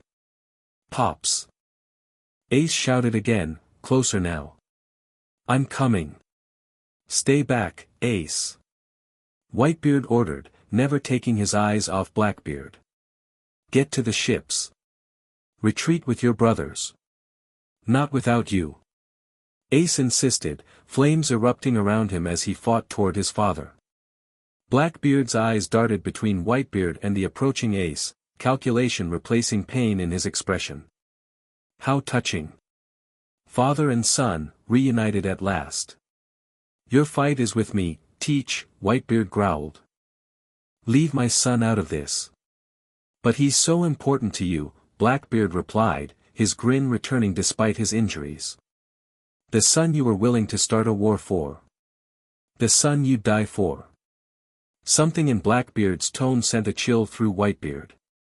The old pirate lunged forward, trying to end the fight before whatever Blackbeard was planning could come to fruition. But Blackbeard had positioned himself perfectly. As Whitebeard attacked, Blackbeard's darkness pulled in something from behind, a marine with a sword, yanked unwillingly into the path of Whitebeard's attack. The old pirate instinctively adjusted his strike to avoid killing the innocent soldier, the moment's hesitation all Blackbeard needed. Black Vortex. Darkness erupted again, this time directed not at Whitebeard, but at Ace, who was now less than 20 yards away. The young pirate's eyes widened in surprise as he felt himself being pulled forward, his flames useless against the gravitational force. Ace! Whitebeard shouted, realizing Blackbeard's plan too late. Family is such a weakness, Blackbeard commented as Ace was dragged unwillingly toward them, fighting against the pull but unable to escape it. You should have let him die on that platform, old man. Would have been kinder than what's coming. Whitebeard roared with rage, his bicento swinging toward Blackbeard's head with enough force to decapitate him. Blackbeard ducked, the blade passing inches above him as he maintained the vortex pulling Ace closer. Fire Fist! Ace shouted, flames gathering around his arm as he attempted to attack Blackbeard from within the vortex. Won't work, Blackbeard laughed as the flames were absorbed into his darkness. Your fire can't touch me, Ace. As Ace was pulled within reach, Blackbeard lunged forward, his hand shooting out to grab the young pirate by the throat. Instantly, Ace's flames disappeared as the nullifying effect of Blackbeard's touch took hold. Let him go. Whitebeard demanded, his voice containing such fury that marines nearby retreated in fear. Blackbeard held Ace before him like a shield, darkness swirling around them both. Not yet. He still has a part to play. Bastard, Ace choked out, struggling against Blackbeard's grip. Fight him properly if you're not a coward. Coward? No, Blackbeard replied. Strategic? Yes. You think I survived all these years by fighting fair? He looked past Ace to Whitebeard. Drop your weapon, old man. Or watch your precious son die right here. Whitebeard's expression was thunderous, but after a moment's hesitation, he lowered his bicento. You won't kill him. You need him alive to keep me at bay. Smart, Blackbeard acknowledged. But only partly right. Without warning, he thrust Ace toward one of his crew members who had managed to break free from their own fights. Shiryu. Hold him. The former impelled down chief guard caught Ace, his blade immediately pressed against the young pirate's throat. Got him, Captain. Blackbeard turned back to Whitebeard, darkness gathering around both hands. Now, where were we? A sea. Luffy's voice cut through the chaos as he spotted his brother being held hostage. He changed direction, abandoning his path to the ships to head toward this new threat. Straw Hat too. Blackbeard laughed. This just gets better and better. Whitebeard assessed the situation with the strategic mind that had made him a legend. His son was captured, Straw Hat was charging recklessly into danger, and his own body was beginning to fail him, the tremors in his chest growing more frequent and painful. What do you want, Teach? He asked, playing for time as he considered his options. I think you know, Blackbeard replied, gesturing to Whitebeard's bicento. That power. The tremor fruit. The ability to destroy the world. You think killing me will give you my devil fruit? Not exactly, Blackbeard's grin widened. But I have a way to take it all the same. Before Whitebeard could respond, Admiral Akainu appeared at the edge of their improvised battlefield, magma dripping from his fists as he surveyed the scene. How convenient, the Admiral commented. All my targets in one place.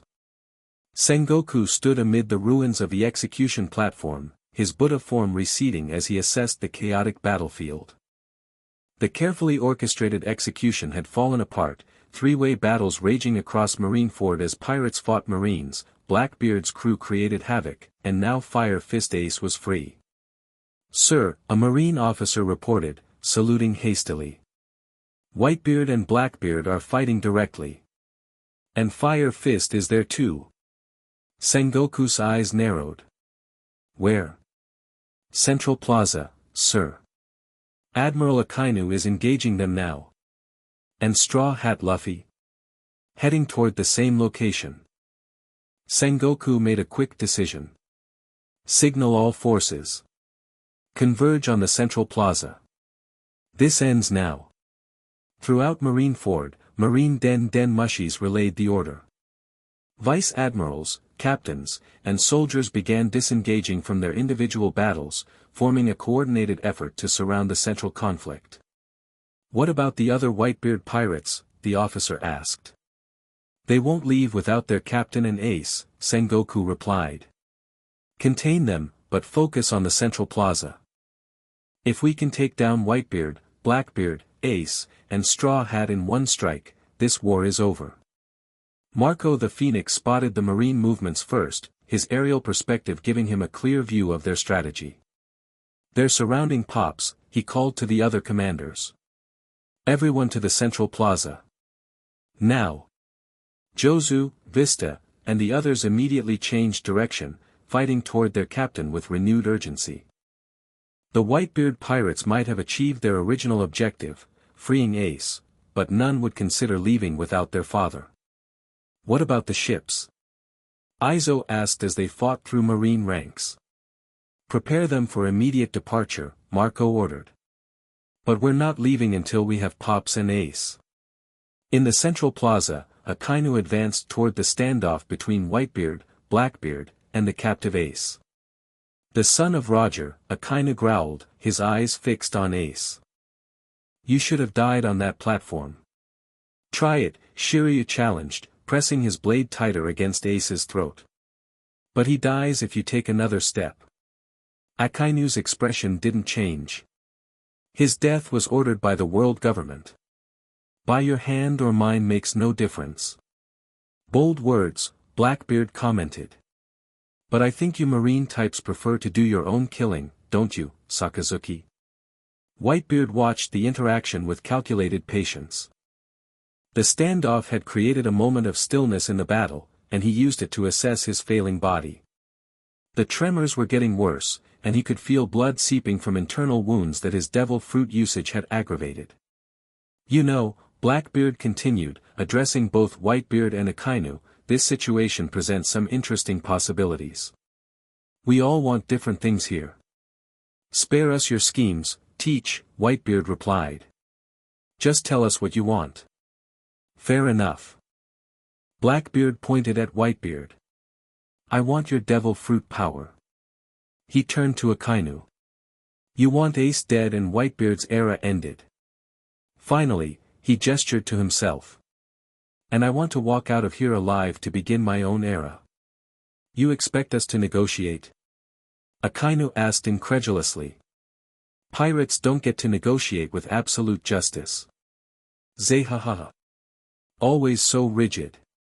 Blackbeard laughed. "But consider this, what if you could have everything you wanted? Ace dead, Whitebeard fallen, the end of an era, and all you have to do is let me handle it my way."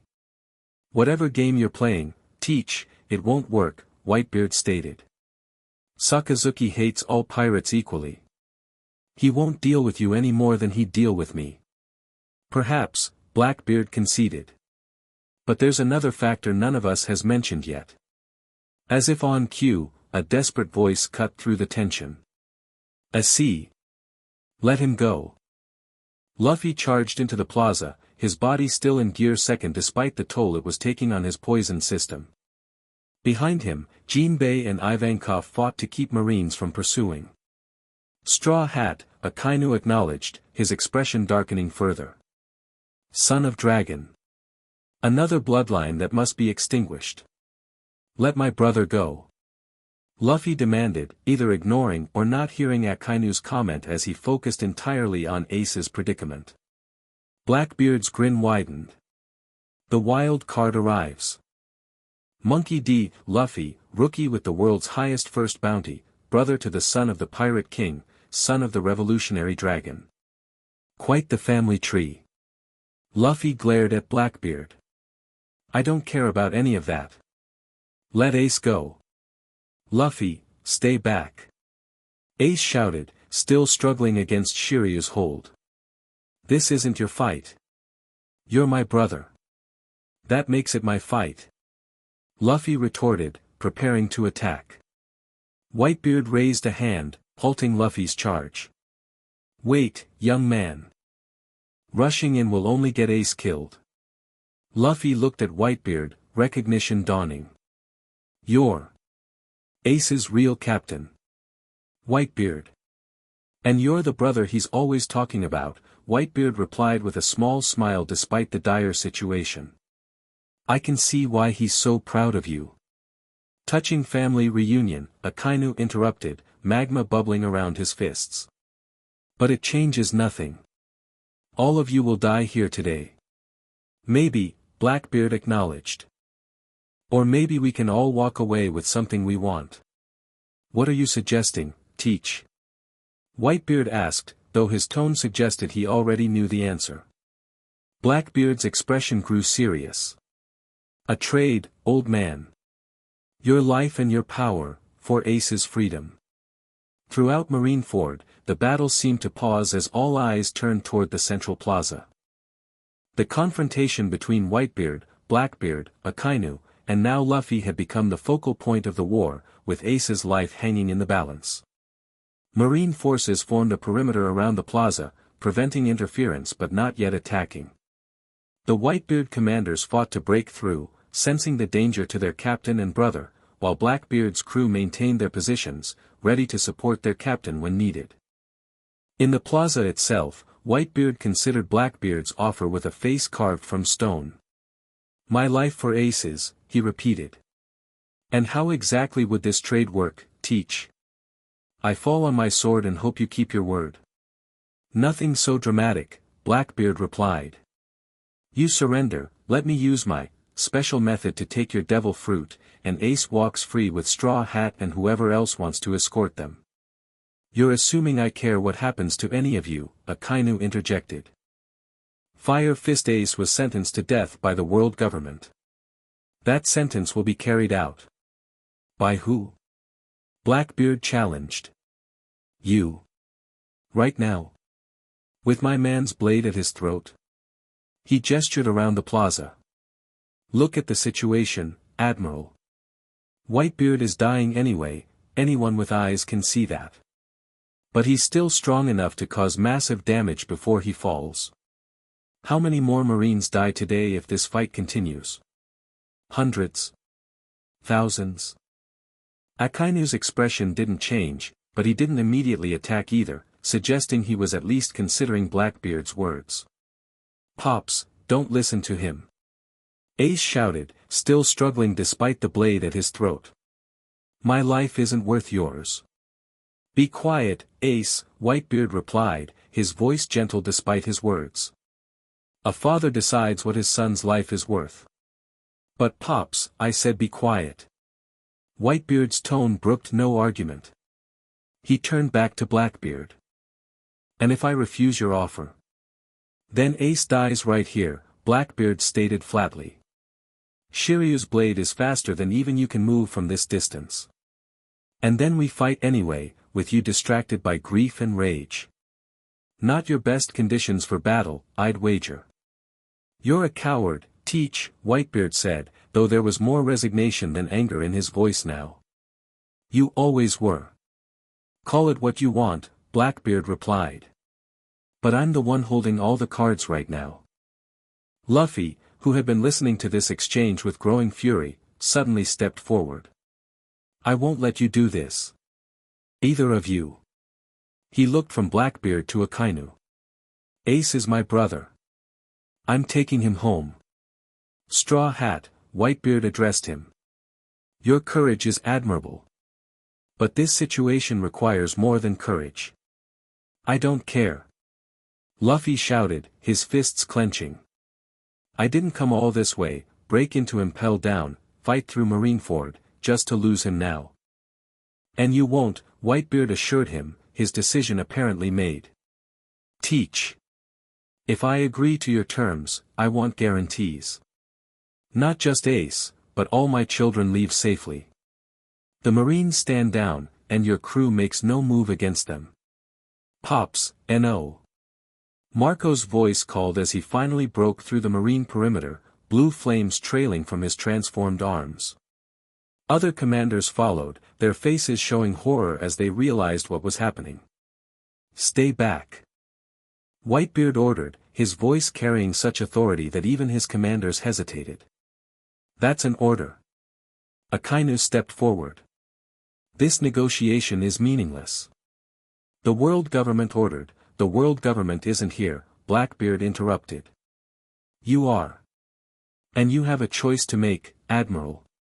End Whitebeard today, secure a victory for the Marines with minimal additional casualties, or fight all of us and watch your precious Marineford crumble to dust around you. For a long moment, Akainu said nothing. Then, to everyone's surprise, he took a step back. If Whitebeard surrenders and Blackbeard takes him into custody, I will allow Fire Fist Ace and the remaining Whitebeard pirates to retreat. Today only. Tomorrow, the hunt resumes. Sakazuki. Sengoku's voice boomed from where he was approaching the plaza. What are you doing? Making a tactical decision, Akainu replied without turning. One life for many. Whitebeard for his crew. The world government gets what it wanted, the end of Whitebeard's era. Sengoku appeared at the edge of the plaza, his expression thunderous. This is not your decision to make. With respect, Fleet Admiral, Akainu countered, you failed to execute Ace as planned. This is the best outcome we can hope for now. While the Marines argued among themselves, Whitebeard looked at his gathered children, Marco, Jozu, Vista, and the others who had fought so hard to save Ace. Their faces showed a mixture of disbelief, anger, and grief as they realized what their captain intended. My sons, Whitebeard addressed them. My time was limited anyway. You all knew that. He smiled, a genuine expression that transformed his weathered face. What better way for an old pirate to go than saving his family? Pops, please, Marco begged, stepping forward only to be halted by Whitebeard's raised hand. My final order as your captain, Whitebeard declared. Take Ace and leave. Live. Continue our legacy. He turned to Blackbeard. I accept your terms, Teach. My life for theirs. But know this, what you take from me today will be your doom tomorrow. Power without worthy purpose destroys its wielder. Blackbeard's grin returned full force. Zehaha. Philosophy at the end, old man. Save your breath. You'll need it for screaming. Pops. Ace shouted, tears streaming down his face. Don't do this. I'm not worth it.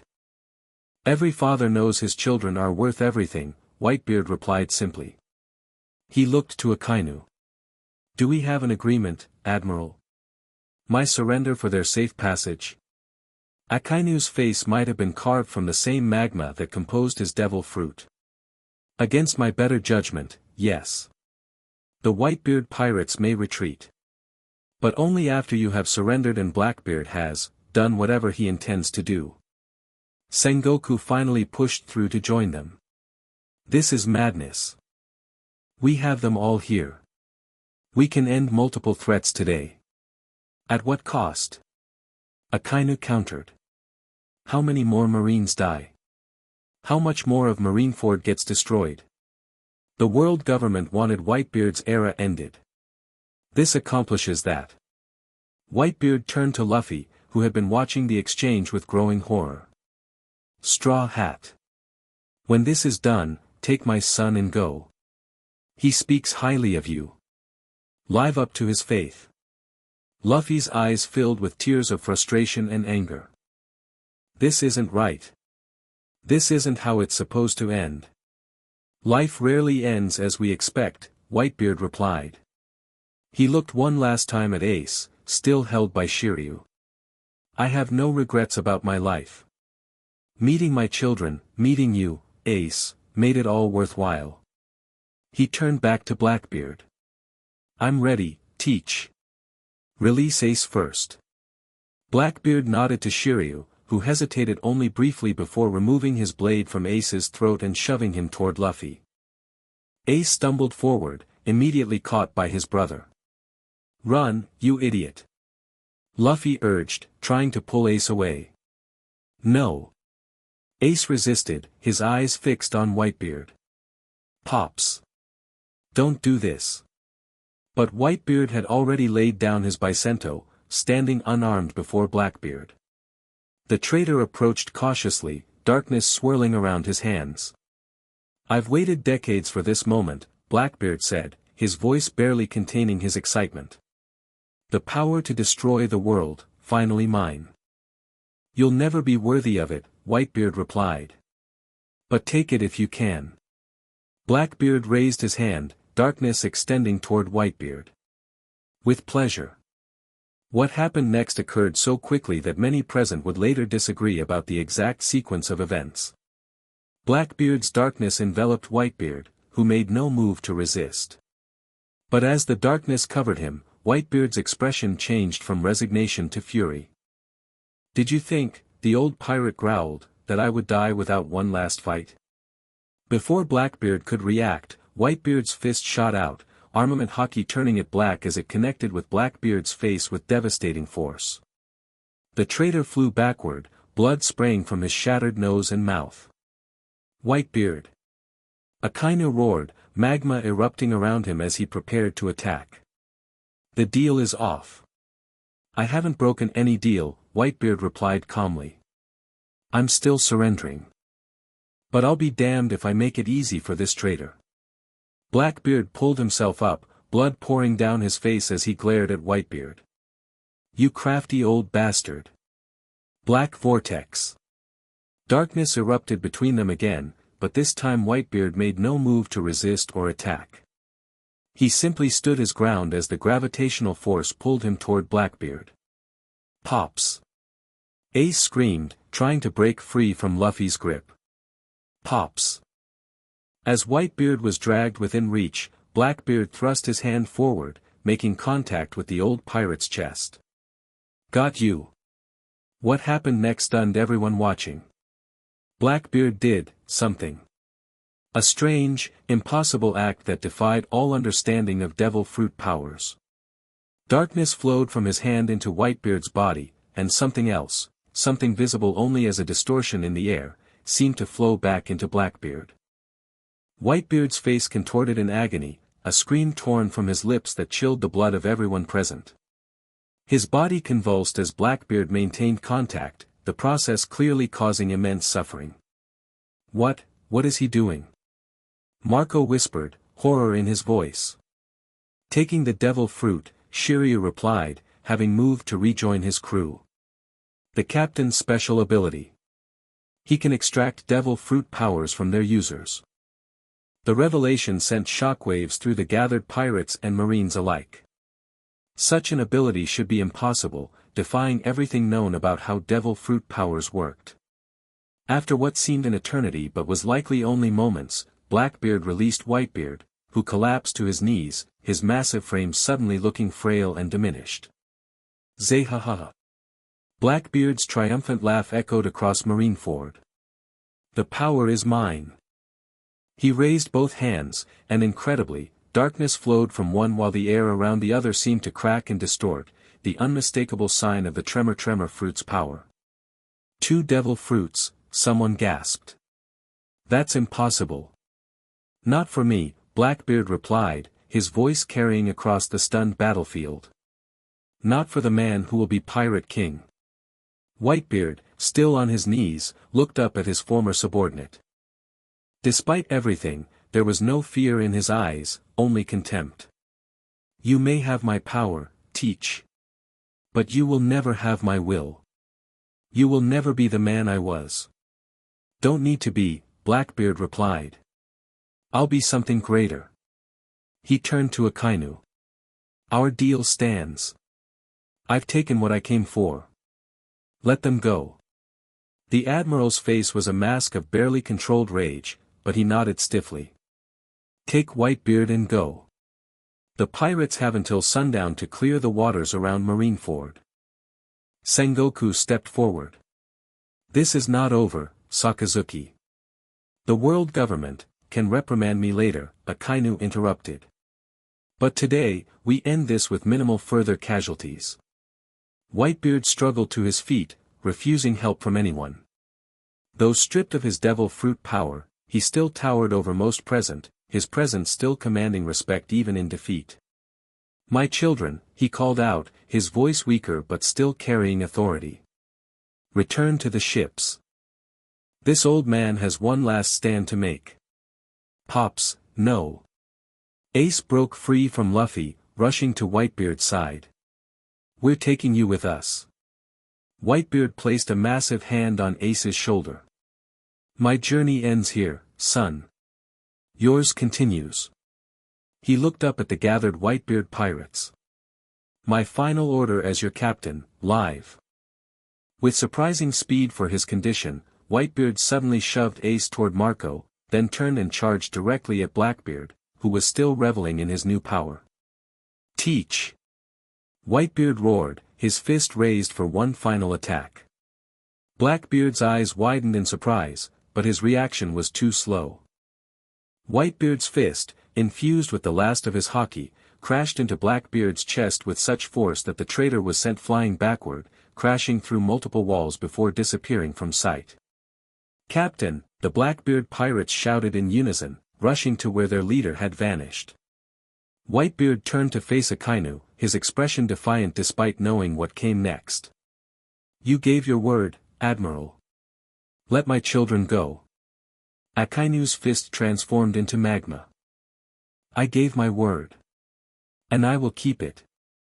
But you, Edward Newgate, die here. I know, Whitebeard replied simply. What happened next would be debated by historians for generations. Some would say Whitebeard threw himself onto Akainu's attack deliberately. Others would claim the admiral struck without warning. The truth, as always, lay somewhere in between. Magma pierced Whitebeard's chest, a fatal wound that not even the strongest man in the world could survive. But as he fell, Whitebeard managed one last act of defiance. He grabbed Akainu's arm, holding the admiral in place as he spoke his final words. My treasure. If you want it, you can have it. Search for it. I left everything in one piece. With those words, echoing those of Gold Roger before him, Edward Newgate, known to the world as Whitebeard, died standing on his feet, unbroken to the end. Pops. The collective cry of his children rang out across Marineford, a sound of such pure grief that even hardened Marines looked away. Ace fell to his knees, flames erupting around him as anguish transformed into rage. I'll kill you, he screamed at Akainu. I'll kill you all. Ace, no. Marco grabbed him, physically restraining the young pirate. This is what Pops wanted. For us to live. Don't waste his sacrifice. Luffy joined them, his own face streaked with tears.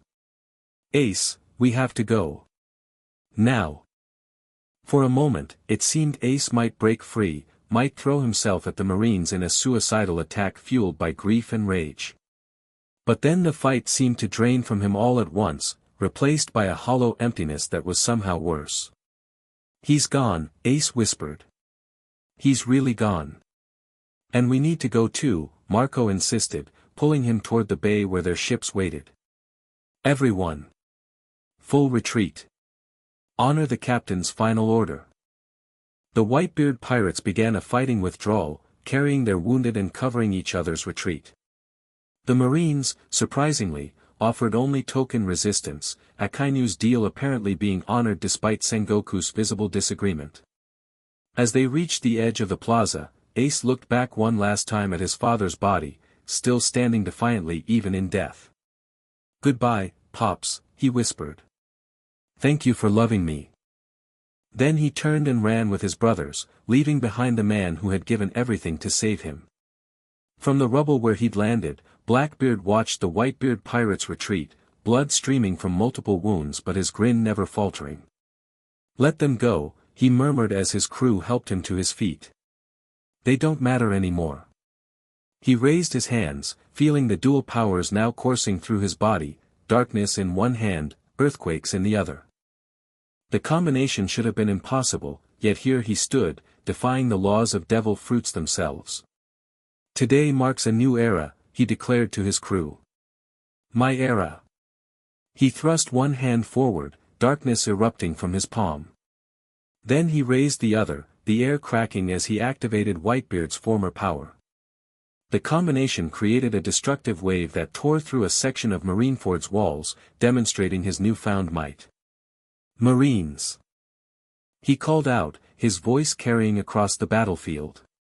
"Remember this day. Remember the man who took Whitebeard's power. Marshal D. Teach. Blackbeard." Without waiting for a response, he signaled his crew. "We've done what we came for. Time to go." As the Marines turned their attention to this new threat, the Blackbeard pirates made their own retreat, slipping away in the confusion as the Whitebeard pirates boarded their ships. On the deck of the Moby Dick, Ace stood at the railing, watching Marineford recede into the distance. Luffy stood beside him, uncharacteristically quiet as he processed everything that had happened. "He died for me," Ace said finally, his voice hollow. "He gave up everything, for me." "Because you were his son," Luffy replied simply. "That's what family does." Ace looked at his brother, really looked at him for the first time since their reunion. Luffy was covered in wounds, his body clearly pushed far beyond its limits, yet he had never hesitated, never stopped fighting to save his brother. "You almost died too," Ace realized, guilt washing over him. "All of you, risked everything for me." "And we'd do it again," Marco said, joining them at the railing. The new de facto captain of the Whitebeard pirates looked exhausted, grief etched into his features, but his voice was steady. "That's what Pops taught us. That's his legacy." Ace turned back to the horizon, where Marineford had disappeared from view. "I'll make him proud," he vowed, tears streaming down his face. "I'll live the life he saved. I'll make it worth his sacrifice." "We all will," Marco agreed. "The world thinks this is the end of Whitebeard's era. They're wrong. As long as his children live, his era continues."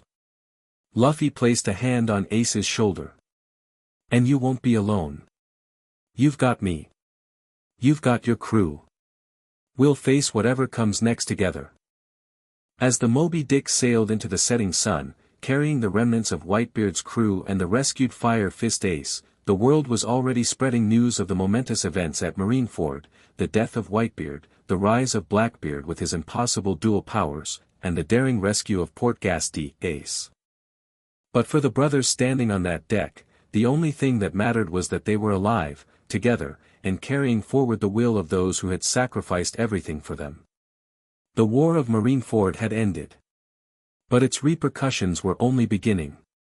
Chapter 3, Shattered Destiny. News of Whitebeard's death spread across the world like wildfire. Den mushy networks crashed under the weight of transmissions as the story traveled from island to island, each retelling more dramatic than the last. By nightfall, even the most remote villages knew, Edward Newgate was dead, Marshal D. Teach had somehow claimed the power of 2 devil fruits, and against all odds, Fire Fist Ace had escaped execution. 3 days after the battle, Ace stood at the bow of the Moby Dick, staring at the endless horizon. The crew had been sailing without clear direction since fleeing Marineford, everyone still processing their captain's death. The ship felt empty without Whitebeard's massive presence, his booming laugh, his reassuring strength. The silence weighed on all of them. "You haven't slept," Marco observed, joining Ace at the railing. The Phoenix's normally lazy expression was replaced with the weary look of someone carrying too much responsibility too soon. "Can't," Ace replied simply, his hands gripping the railing so tightly his knuckles turned white. Every time I close my eyes, I see him falling. Marco sighed, his eyes reflecting the same pain. Pops made his choice, Ace. He chose his family over himself. That's who he always was. It should have been me. Ace's voice cracked. I'm the one who chased Blackbeard against orders. I'm the one who got captured. I'm the reason everyone came to Marineford. I'm the reason Pops died. You think you're special? Marco asked, a hint of his old sarcasm returning. You think you're the only one who feels responsible? We all do. Every single one of us wonders what we could have done differently. Ace didn't respond, his eyes fixed on the distant horizon as if searching for answers in the endless blue. Pops knew he was dying anyway, Marco continued, softer now. His health was failing. The doctors gave him a year at most. He placed a hand on Ace's shoulder. He chose how to spend his remaining time. He chose to save his son. Tears streamed down Ace's face, but he made no move to wipe them away. How do I live with that? How do I carry that weight? By living a life worthy of his sacrifice, Marco answered. By continuing what he started. By remembering that the Whitebeard pirates aren't finished just because Whitebeard is gone. Before Ace could respond, a shout came from the crow's nest. Ship approaching. Looks like it's from the Revolutionary Army. Both commanders tensed, hands instinctively moving toward weapons. The Revolutionary Army had no known quarrel with the Whitebeard pirates, but these were uncertain times. It's a small vessel, the lookout continued. Just one passenger. Marco frowned. One person. From the Revolutionary Army? The ship came closer, and the distinctive figure on its deck became visible, a tall man in a dark cloak, his face tattooed with revolutionary markings. That's Dragon's second-in-command, Marco realized. Monkey D., Luffy's father's right-hand man. Sabo's alive, came a shocked voice from behind them. Luffy emerged from below deck, his body still heavily bandaged from the battle but his eyes wide with disbelief. Sabo? Your other brother? Ace asked, momentarily distracted from his grief. That's not Sabo, Luffy. That's Sabo. Luffy shouted, stretching his arms toward the approaching vessel before anyone could stop him. His rubber limbs extended across the gap between ships, grabbing the startled revolutionary. What was all the man managed before Luffy yanked him across the intervening space, crashing them both onto the Moby Dick's deck in a tangle of limbs. Luffy. Ace moved to separate them, concerned that his brother had just attacked a high-ranking revolutionary. That's not. It's okay, the tattooed man said, untangling himself from Luffy's grasp with practiced ease. I'm used to Luffy's enthusiasm. But you're not Sabo, Ace insisted, looking between the stranger and his clearly confused brother. No, I'm not, the man confirmed. I'm Dragon's chief of staff, but my name isn't Sabo. Luffy's face fell, confusion and disappointment replacing his momentary joy. But I thought, you seemed familiar. I apologize for the confusion, the revolutionary said kindly. But I've come with urgent news from Dragon himself. He looked around at the gathered Whitebeard pirates. And an offer. Marco stepped forward. What kind of offer? Safe harbor, the revolutionary replied. Dragon offers the remnants of the Whitebeard pirates temporary sanctuary in our territories while you regroup. The commanders exchanged glances. Such an offer was unprecedented. The Revolutionary Army typically avoided direct alliances with pirate crews, preferring to work in the shadows against the world government. Why would Dragon offer us sanctuary? Marco asked, suspicion evident in his voice. Because the world is changing, faster than anyone anticipated. The revolutionary reached into his cloak, producing a stack of newspapers.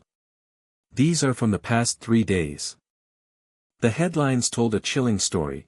Blackbeard claims Emperor status, Marines fortify bases worldwide after Marineford disaster, world government declares, new age of piracy, has begun, Whitebeard's territories under attack from all sides, Ace grabbed one paper, his hands shaking as he read details of islands they protected now being ravaged by other pirate crews, marine, peacekeeping operations, and worst of all, Blackbeard's systematic conquest of Whitebeard's former territories. This is happening everywhere, he asked, his voice hollow.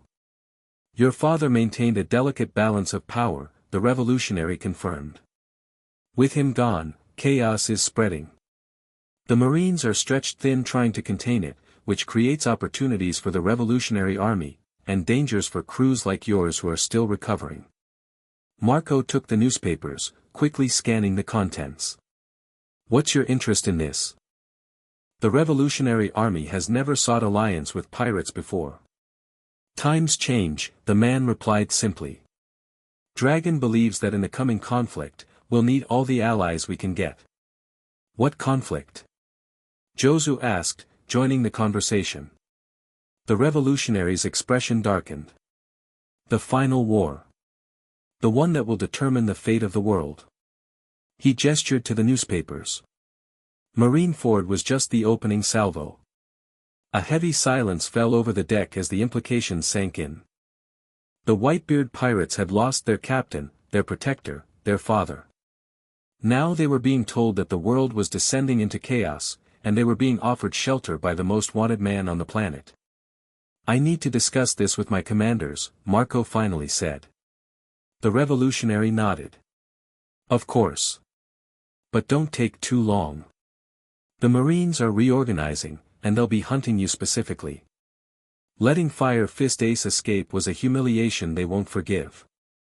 As Marco gathered the other commanders for consultation, Ace remained at the railing, the newspaper clutched in his hand.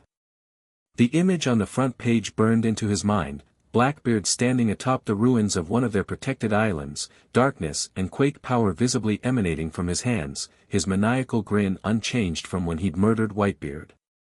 I'll kill him, Ace whispered, flames unconsciously flickering across his shoulders. I swear on Pop's grave, I'll kill that bastard. Luffy moved to stand beside him, unusually solemn. Not alone you won't. Ace glanced at his brother, noting the steely determination that had replaced his earlier confusion. This isn't your fight, Luffy. Whitebeard saved you. That makes it my fight too. Luffy's simple logic was impossible to argue with. But we're not ready. Not yet. The admission clearly cost Luffy, who typically charged headlong into any challenge. Ace realized that Marineford had changed his little brother too, taught him the hard lesson that sometimes courage wasn't enough. When did you get so wise? Ace asked, a ghost of a smile crossing his face for the first time in days. When I almost lost you, Luffy answered simply. In the cavernous ruins of Marine headquarters, Fleet Admiral Sengoku stood before the five elders, their den mushy projections looming over him like judgmental gods. The once pristine office was still under reconstruction, battle damage visible on every wall, a constant reminder of their failure. Explain yourself, Sengoku, one elder demanded, his tone frigid. How did the greatest concentration of marine power in history fail to execute one pirate and eliminate Whitebeard? Sengoku's face remained impassive despite the rebuke. The unexpected arrival of Blackbeard changed the battlefield dynamics. Admiral Akainu made a tactical decision, another elder interrupted.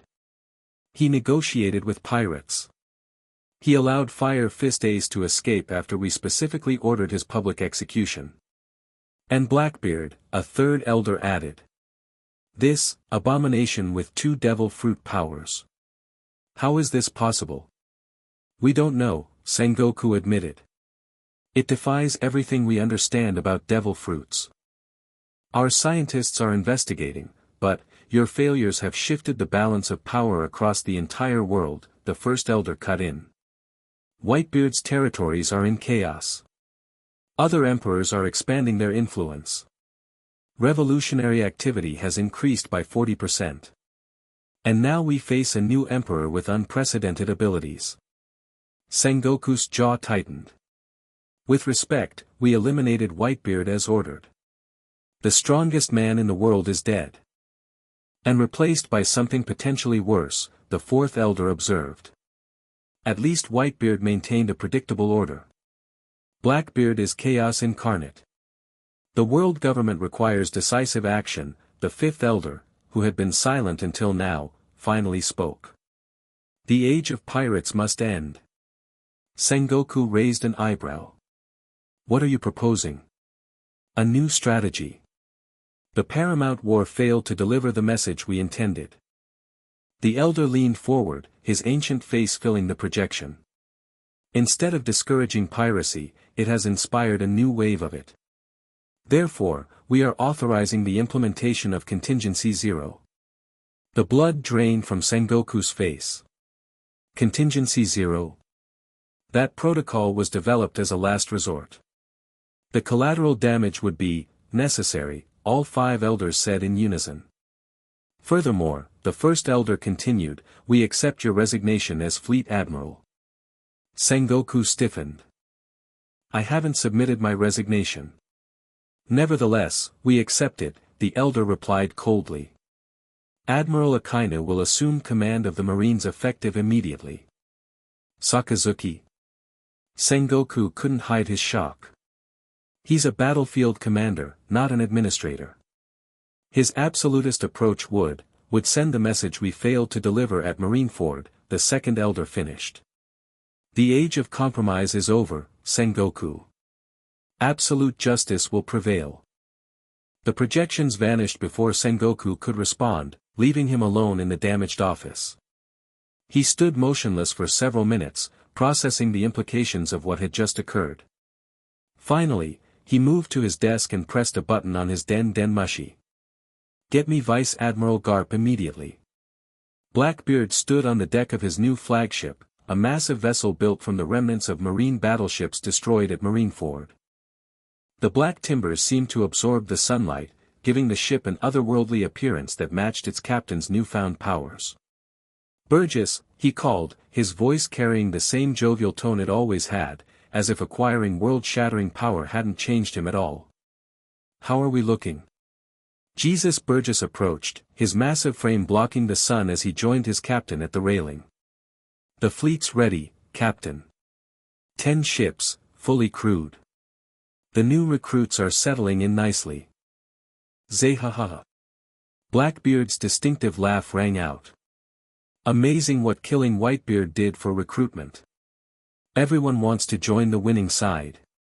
Below them, their expanded crew worked with efficient precision, preparing for the next conquest. What had once been a small band of outcasts had transformed into a formidable armada in just 3 days, swelled by opportunists and power-seekers drawn to Blackbeard's rising star. What's our next target, Captain? Shiryu asked, approaching with his usual silent grace, sword resting casually over his shoulder. Whitebeard's richest territory, Blackbeard replied, spreading a map on a nearby barrel. He pointed to an island marked with Whitebeard's insignia. Foodvalton. Resource-rich, minimal defenses now that the old man's gone. And symbolic, taking it sends a message to anyone who still doubts who's in charge now. And the Whitebeard remnants?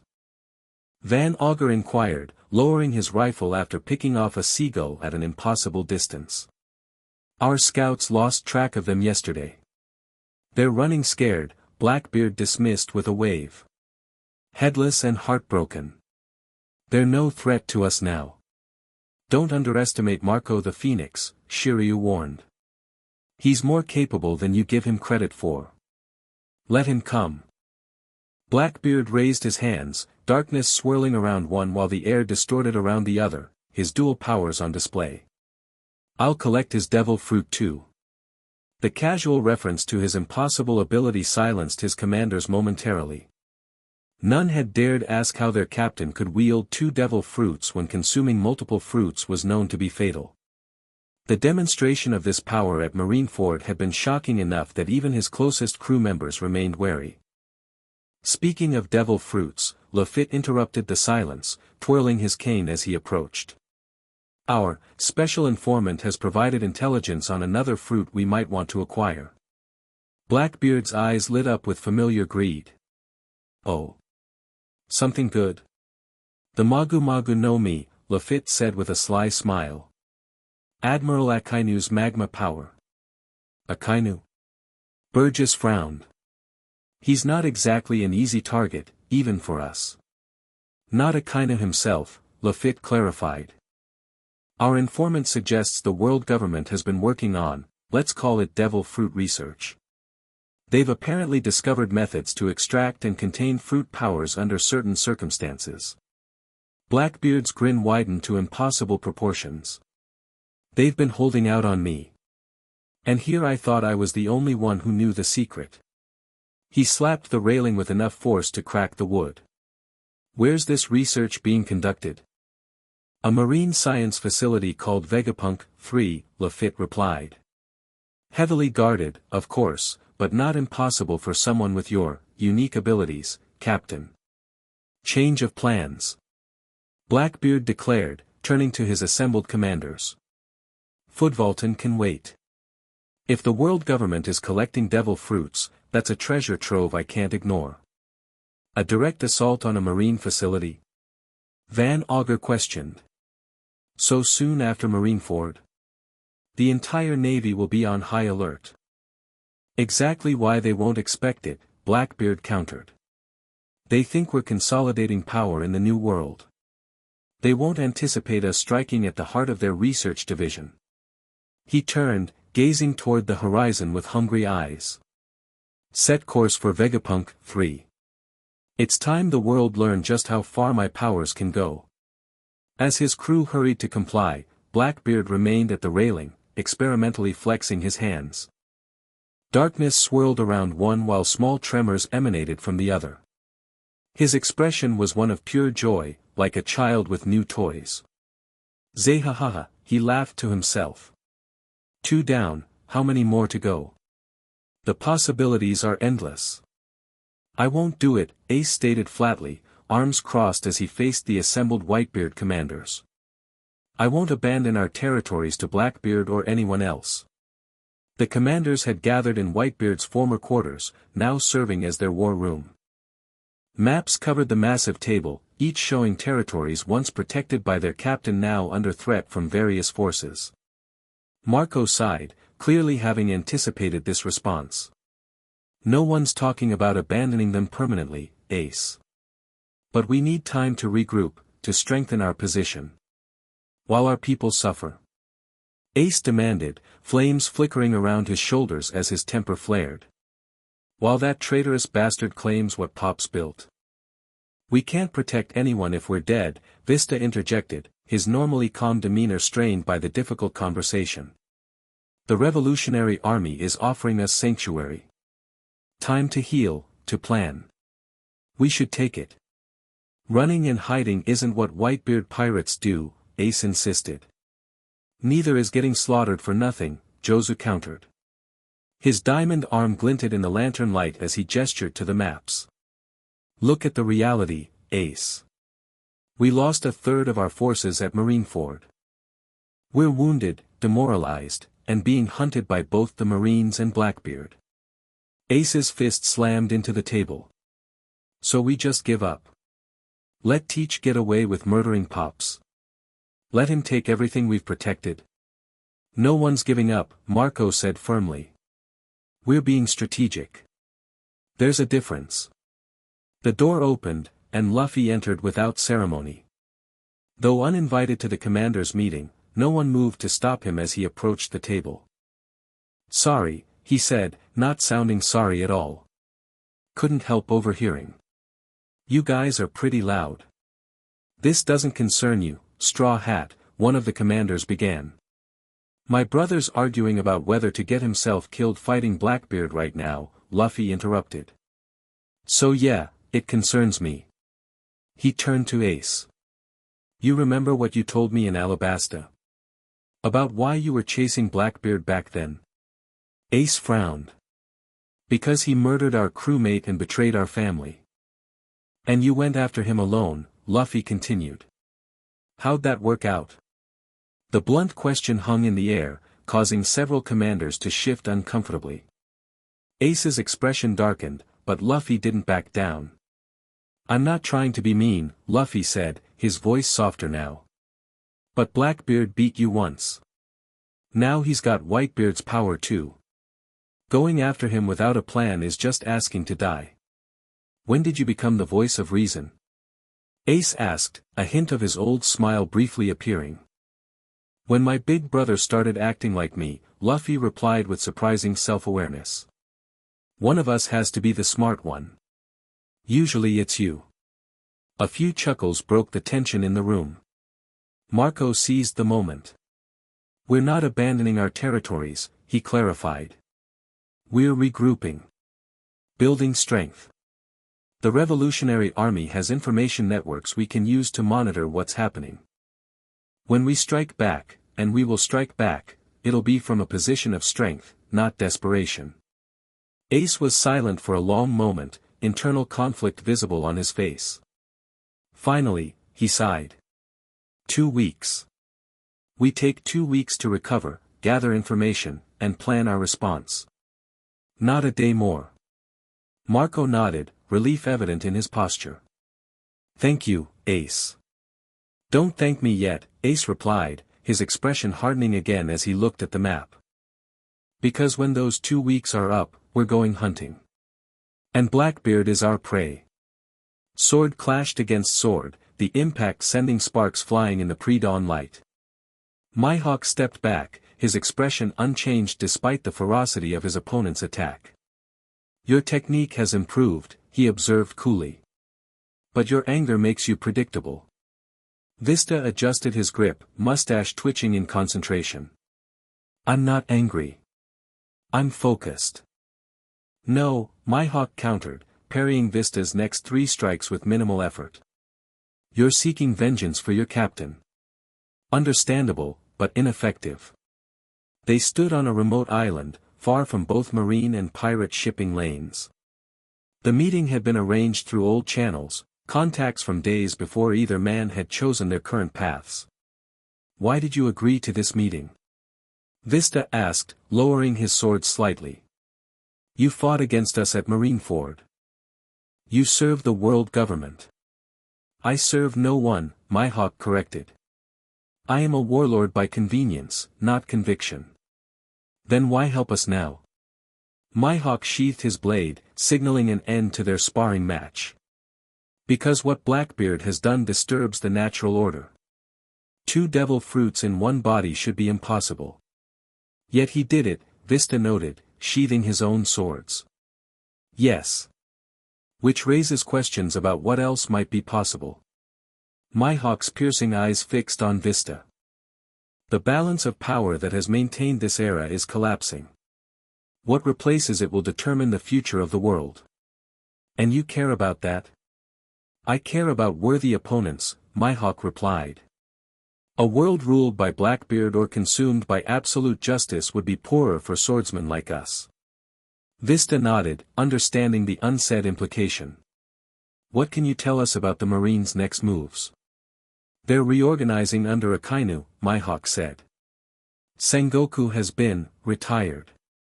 The new fleet admiral has been given unprecedented authority to pursue what they're calling final solutions to the pirate problem." "Meaning?" "Meaning Marineford was restrained compared to what's coming." Mihawk's expression remained neutral, but his words carried weight. "Civilian casualties will be considered acceptable collateral damage in pirate territories.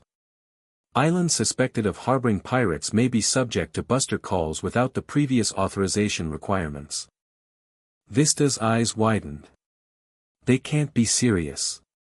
"The public would never accept, the public will be told what to accept," Mihawk interrupted.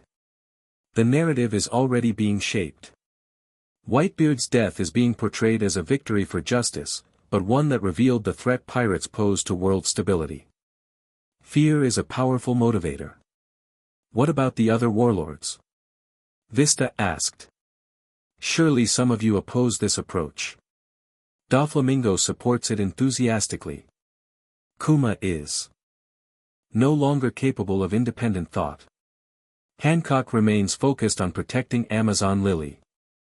Jinbe has resigned in protest. Mihawk paused.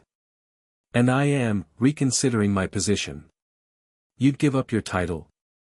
I accepted it for freedom to pursue my own interests without marine interference. If that freedom is compromised by association with Akainu's methods, the arrangement loses its value. Mihawk turned, gazing toward the horizon. But that's not why I arranged this meeting. Why, then? To warn you about Sword. Vista frowned. The Marine Special Unit? What about them? They're being repurposed, Mihawk explained. No longer intelligence gathering. Now they're assassination squads, targeting pirate leadership specifically. Let them come, Vista said confidently.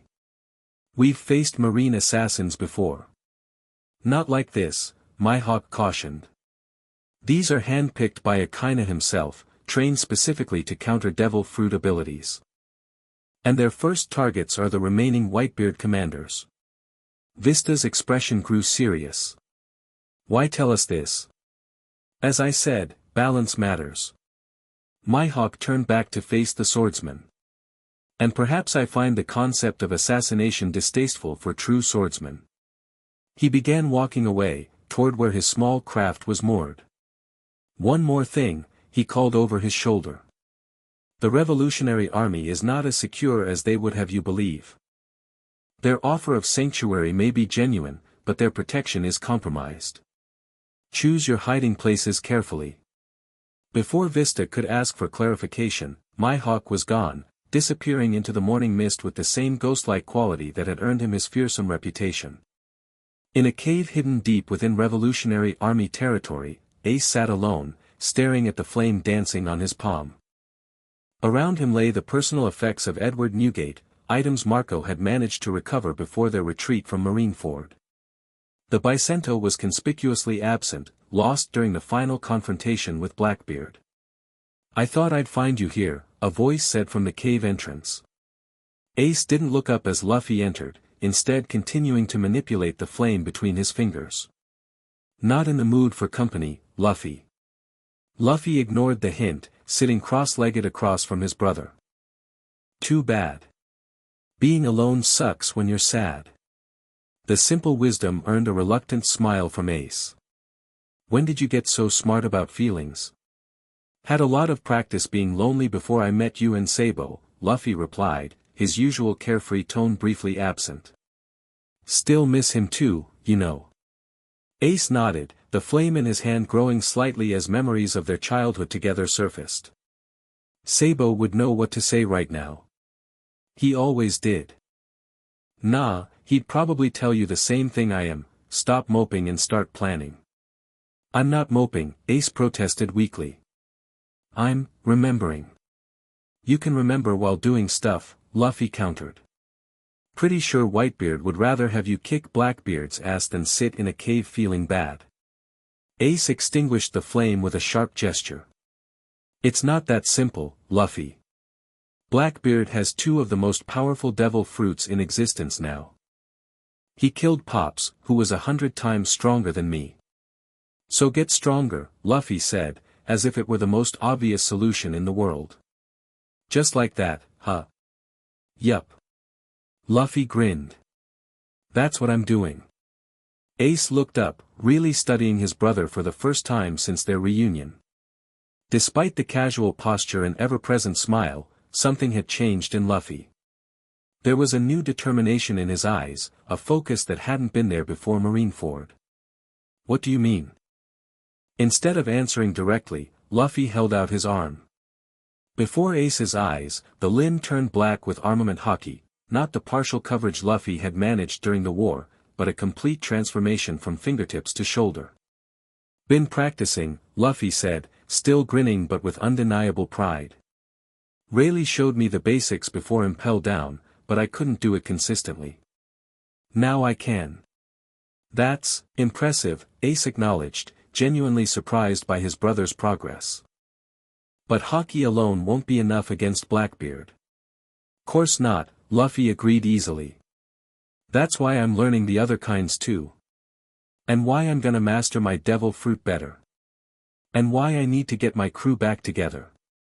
He counted off on his fingers as if running through a simple checklist rather than outlining a monumental training regime. You make it sound so easy, Ace said. Not easy. Just necessary. Luffy's expression turned serious. Whitebeard died protecting you. I almost lost you. I'm not going through that again, which means I need to get stronger. Simple. The straightforward logic was so quintessentially Luffy that Ace couldn't help but laugh, the sound echoing strangely in the cave after days of silence and grief. What's so funny? Luffy demanded. You are, Ace replied, but there was affection in his voice. Always reducing everything to the simplest terms. Simple works, Luffy insisted. Anyway, that's not why I came looking for you. Oh. Marco sent me. There's news. Luffy's expression grew more serious. Blackbeard's on the move again. Ace was on his feet instantly. Where? Some marine science place. Vega, something. Vegapunk? Ace's eyes widened. Why would he attack a marine science facility now? Dunno, Luffy shrugged. But Marco seemed worried. Something about devil fruits. A cold feeling settled in Ace's stomach. If Blackbeard is targeting Vegapunk's facilities, it can only be for one reason: he wants more power. More devil fruits? Luffy asked, connecting the dots. Is that even possible? I thought he already had two, which shouldn't work anyway. That's just it, it shouldn't work, but it does. Ace began pacing the cave. If Blackbeard can somehow use multiple devil fruits, then he might try to get as many as possible, Luffy finished, his expression unusually grim. That would be bad. Bad doesn't begin to cover it. Ace stopped pacing, a new determination replacing the melancholy that had consumed him for days. We need to stop him. Now you're talking. Luffy jumped to his feet, excitement radiating from him. Let's go kick his ass. Not yet, Ace cautioned, his tactical mind finally engaging after days of grief-induced fog. We need to understand what he's after specifically. If we know that, we might be able to predict his next moves. So, spy mission? Luffy asked, clearly disappointed at the lack of immediate action. Intelligence gathering, Ace corrected. We need to know what Vegapunk knows about devil fruits that would interest Blackbeard. Boring, Luffy complained, but then brightened. But necessary, right? Ace nodded, a ghost of his old smile returning. Exactly. Necessary. For the first time since Whitebeard's death, Ace felt a sense of purpose beyond grief and vengeance. Understanding Blackbeard's objectives might be the key to stopping him, and to honoring the sacrifice that had given Ace this second chance at life. Let's go talk to Marco, he said, collecting Whitebeard's personal effects and carefully stowing them in a bag. It's time I stopped hiding in caves and started acting like the Commander Pops believed I could be. As they left the cave, Luffy falling into step beside him, Ace felt Whitebeard's presence almost tangibly, not as a weight of expectation, but as a supportive hand on his shoulder. The path ahead was uncertain, but for the first time in days, Ace was ready to face it. The Vegapunk 3 facility burned against the night sky, flames illuminating the carnage below as Marines fought desperately against Blackbeard's invading forces. The research complex had been built into a mountain on a remote island, supposedly hidden from the world, but not from Blackbeard's intelligence sources. Progress report. Blackbeard demanded, standing amid the destruction as his crew systematically took control of the facility. Shiryu approached, blood dripping from his blade. Eastern wing secured. Resistance minimal now that we've eliminated the Vice Admiral. And the research labs? Lafitte and Doc Q are there now, Shiryu reported. Most of the scientists surrendered once they realized we weren't here to kill them. Smart people, Blackbeard chuckled. Always calculating the odds of survival. A massive explosion rocked the facility as Burgess demolished a reinforced door, creating access to a previously secured area. Captain. Found something interesting. Blackbeard followed the sound, darkness swirling around him as he moved through the burning complex. He found Burgess standing before an open vault, its massive door torn from its hinges by the wrestler's incredible strength. "What we got?" Blackbeard asked, peering past his commander. Inside the vault, illuminated by emergency lighting, stood row upon row of sealed containers. Each was marked with a symbol instantly recognizable to any devil fruit user, the distinctive swirl pattern that adorned all such fruits. Zehaha. Blackbeard's laugh echoed through the vault. Jackpot. Are these all devil fruits? Burgess asked in awe, surveying the dozens of containers. Not exactly, came a calm voice from the shadows. Doc Q emerged, leading a terrified scientist. "Tell him what you told me," the sickly doctor ordered. "They're artificial," the scientist stammered. "Synthesized devil fruit powers based on Dr. Vegapunk's research." "Artificial?" Blackbeard's interest visibly heightened. "Explain." "We've been studying devil fruit lineage factors," the scientist continued, words tumbling out in his fear. "Trying to understand the fundamental properties that allow them to grant powers. These are prototypes, attempts to replicate natural devil fruit abilities in a stable form." "Do they work?" Blackbeard demanded. "Some do," the scientist admitted. "But they're unpredictable. Success rates around 20%, with significant side effects in most cases. That's why they're stored here instead of being deployed." Blackbeard approached one of the containers, examining the label. "Magu Magu no Mi prototype," he read aloud. "Akainu's power." His grin widened impossibly. "Now that's interesting." "Captain," Van Augur called from the vault entrance. "Marine reinforcements approaching. Battleships on the horizon." "How long?" 20 minutes, perhaps less." Blackbeard nodded, making a quick decision. "Take everything. Every container, every research note, every scientist who'll cooperate." "And those who won't?" Shiryu asked, his blade resting casually on the terrified scientist's shoulder. "We have no use for obstacles," Blackbeard replied dismissively. The scientist's eyes widened in terror. "I'll cooperate. I'll tell you everything about the research." "Smart man," Blackbeard patted his cheek almost affectionately. "Self-preservation is such a reliable motivator."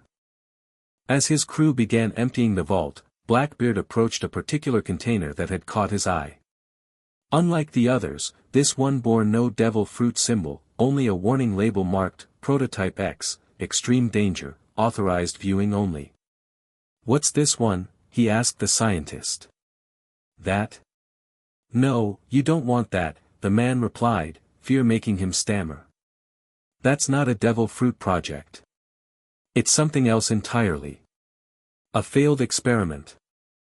"I'll be the judge of what I want," Blackbeard said, breaking the container's seal despite the scientist's protests. Inside was not a fruit but a vial of swirling black liquid that seemed to move with a life of its own. "What is it?" Blackbeard asked, fascinated.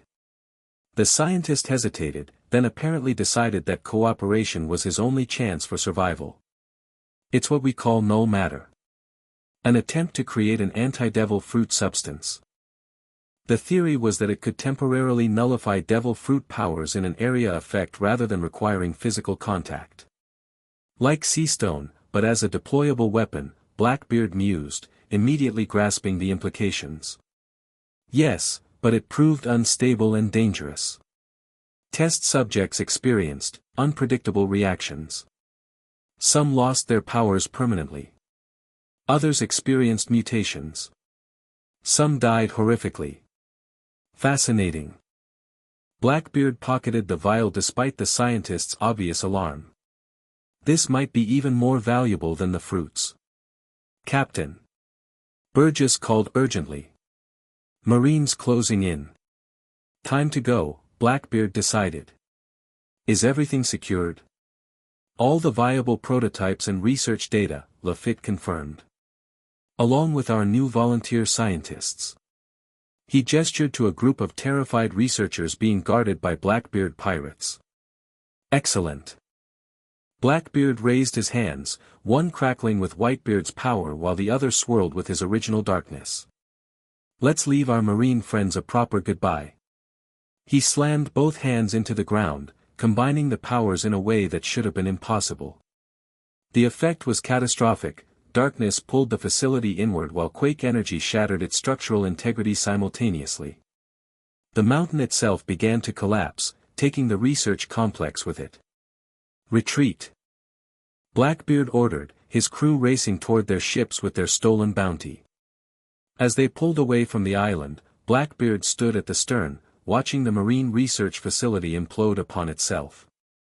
The approaching battleships would find nothing but rubble, and no evidence of exactly what had been stolen.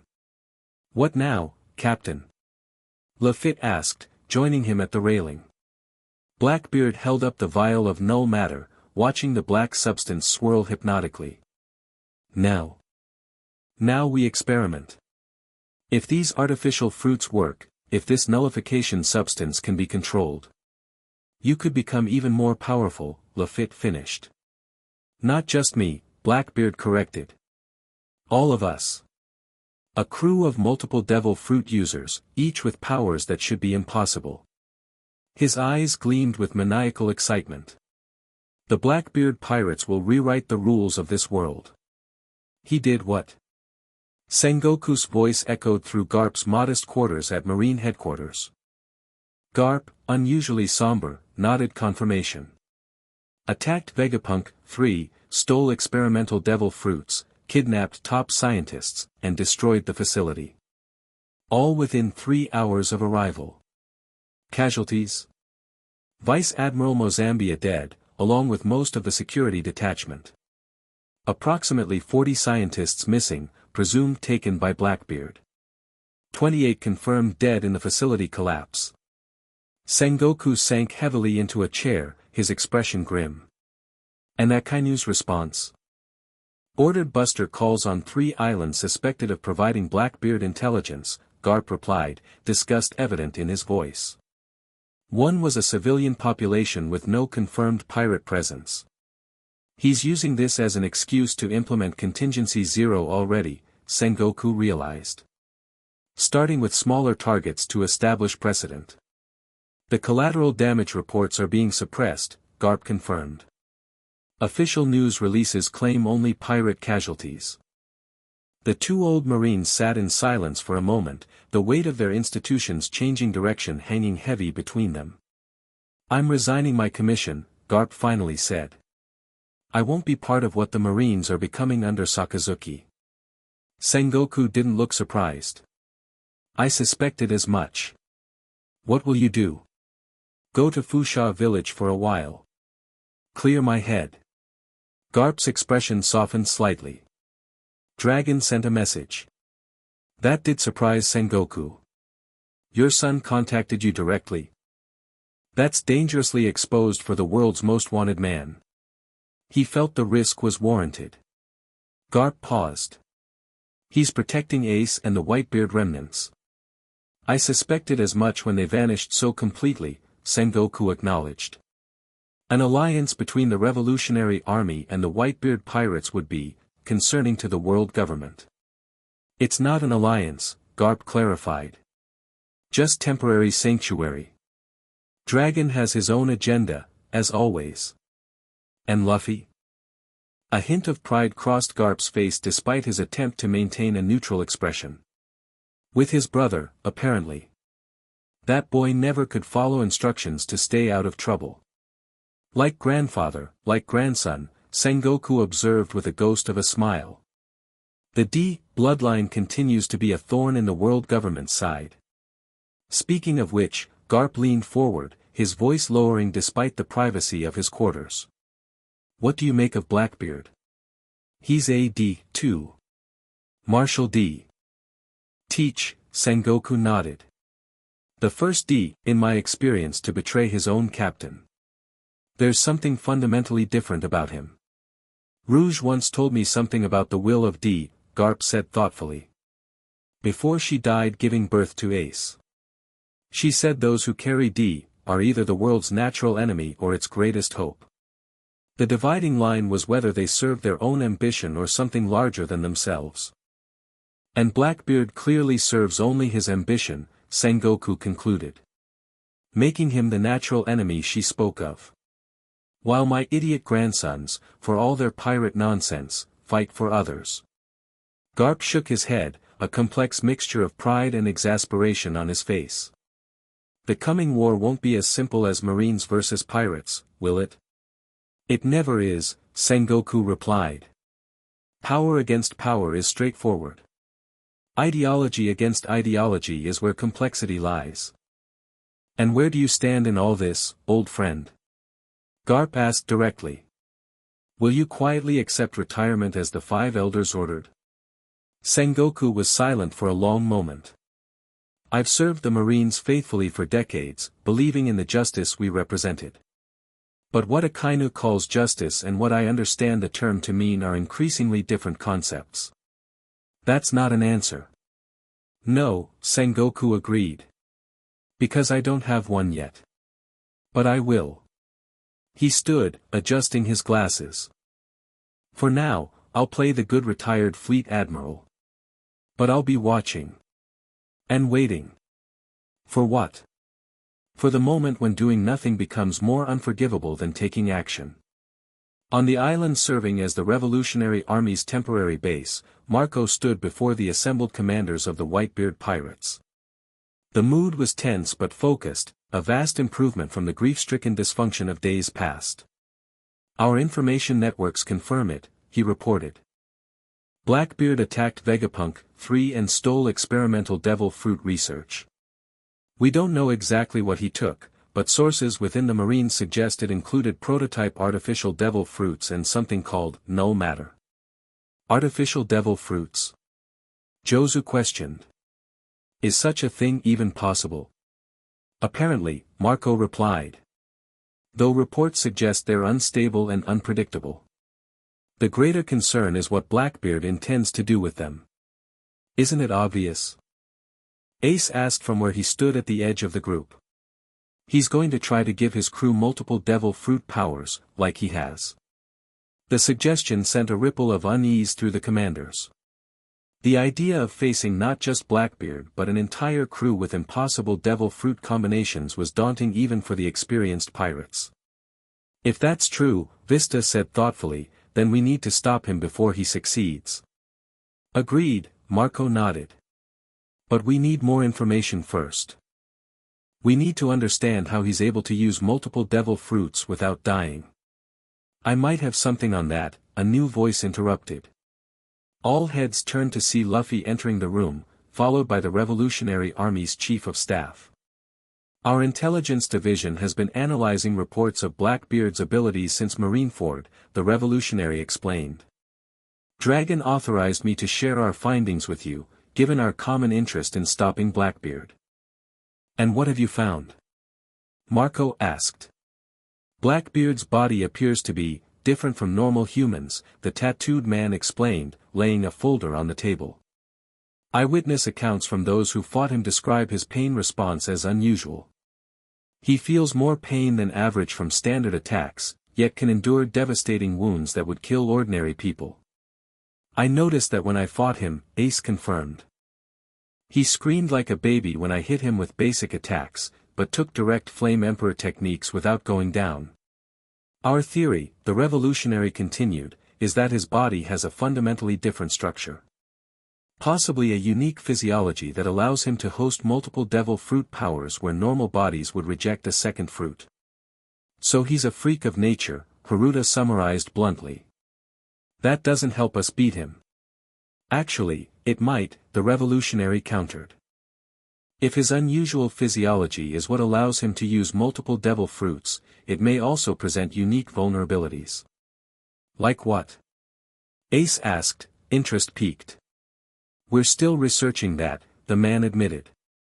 But one possibility is that maintaining multiple devil fruit powers requires significant energy. There might be limits to how long or how intensively he can use both powers simultaneously.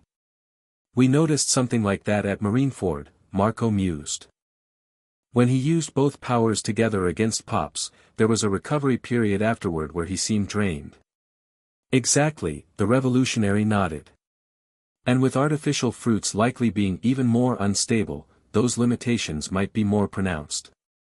So we push him to overextend, Vista suggested, the tactical implications becoming clear. Force him to use both powers continuously until he burns out. A dangerous strategy, Josu cautioned. We'd have to survive his attacks long enough for exhaustion to set in. Not necessarily, Ace interjected, a plan forming in his mind. What if we don't attack him directly? What if we target something he values more than anything? Like what? Marco asked. His new devil fruit collection, Ace replied. If he's stockpiling artificial fruits for his crew, that's his most valuable asset right now. We hit that instead of him directly. A raid? Vista considered the idea. It has merit. Destroy his future power base before it becomes a threat. And draw him into protecting it, Ace continued, warming to the strategy. If he's desperate to save his precious fruits, he might overextend his powers trying to stop us. Marco studied Ace carefully.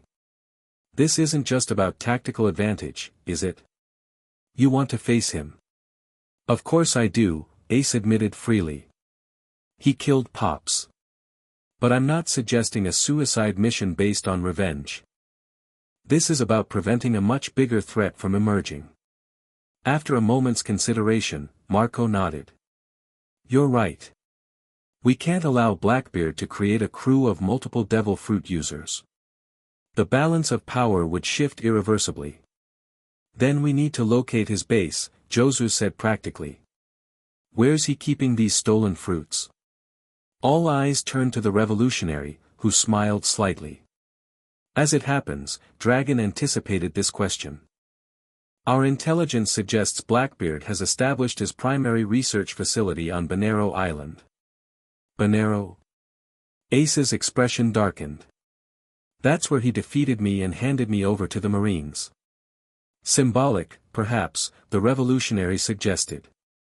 Or simply practical, the island was largely abandoned after your battle destroyed much of its infrastructure. Minimal civilian presence, making it ideal for clandestine research. How reliable is this intelligence? Marco asked. Reliable enough that Dragon is willing to commit revolutionary resources to a joint operation, the man replied. He sees Blackbeard with unlimited devil fruit access as a threat to everyone, Marines, pirates, and revolutionaries alike. The commanders exchanged glances, the unprecedented nature of such cooperation not lost on any of them. A temporary alliance, Marco clarified. With clearly defined objectives and boundaries. Naturally, the revolutionary agreed smoothly. We share a common enemy, nothing more. And my brother? Luffy spoke up for the first time. Is he coming too? The question created an awkward silence. Everyone present knew that keeping Luffy away from a fight involving Ace would be nearly impossible, yet bringing someone so inexperienced into a confrontation with Blackbeard carried obvious risks. I go where Ace goes, Luffy stated firmly before anyone could respond. We're stronger together than apart. He has a point, Marco acknowledged reluctantly. Luffy's unpredictability could be an asset against someone as calculating as Teach. Then it's decided, Ace said, newfound purpose evident in his bearing. We raid Bonero Island, destroy Blackbeard's devil fruit research, and if the opportunity presents itself, take down Teach himself. As the meeting shifted to tactical planning, Luffy pulled Ace aside. You okay with going back there? To where he beat you? Ace's expression was resolute. I need to go back. Need to face him where I failed before. It's the only way to move forward. Luffy studied his brother for a moment, then nodded in understanding. Then we'll win this time. Together. The seas around Banero Island were unnaturally calm, as if the very elements were holding their breath in anticipation of the coming conflict.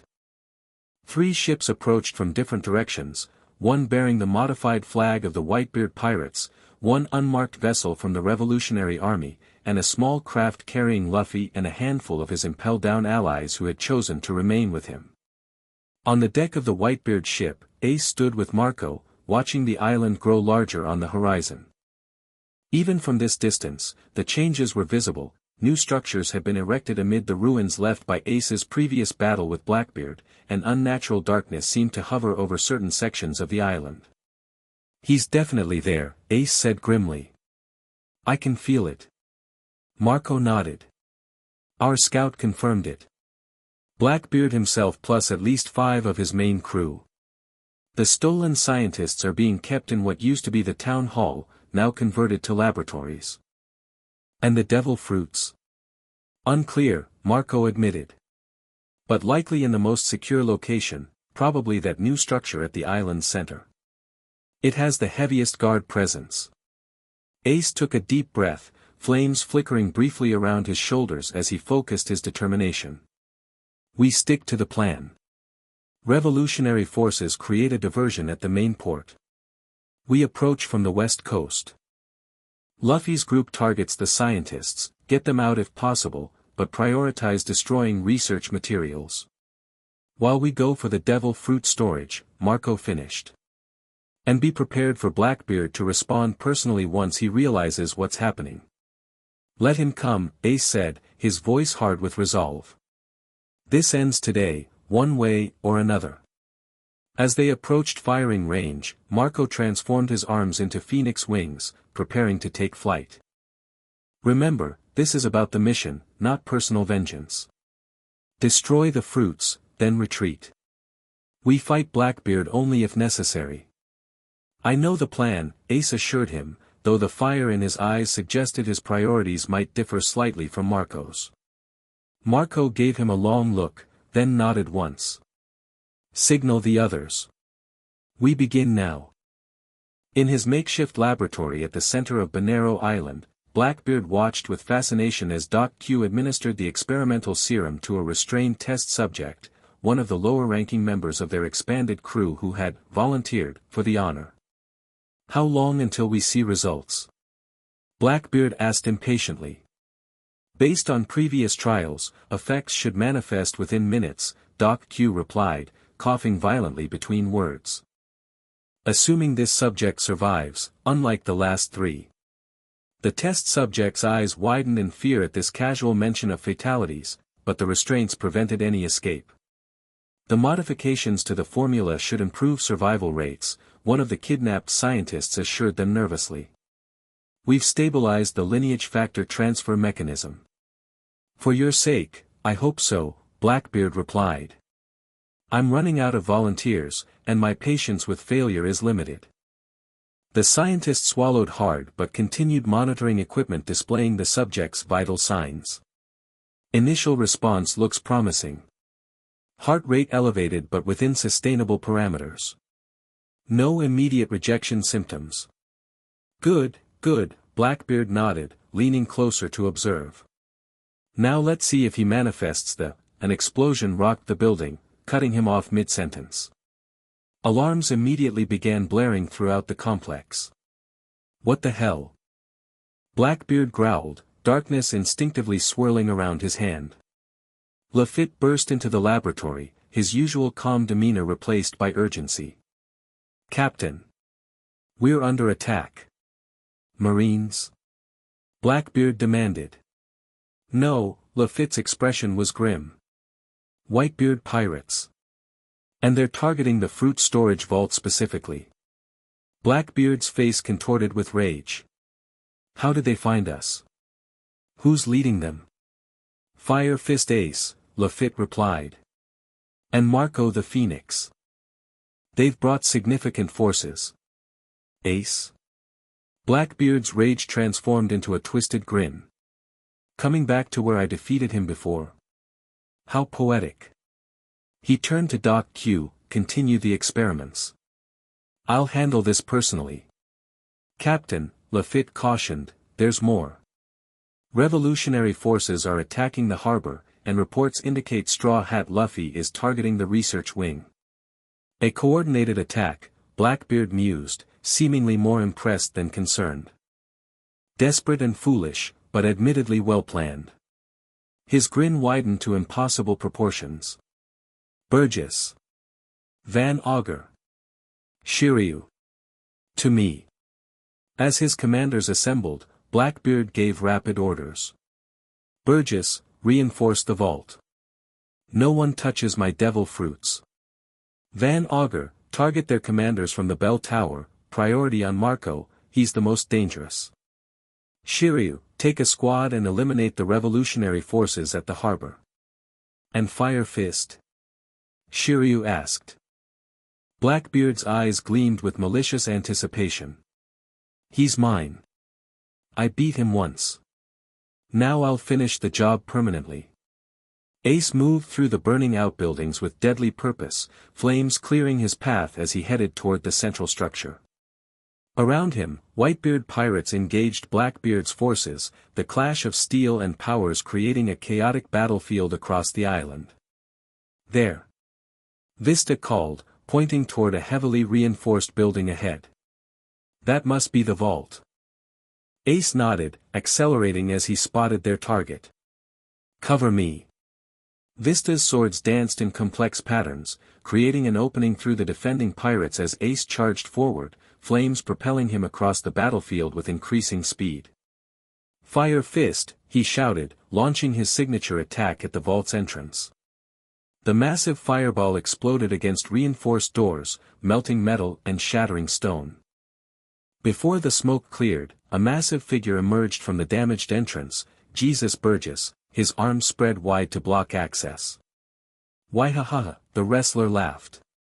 Welcome to Banero Island, Fire Fist.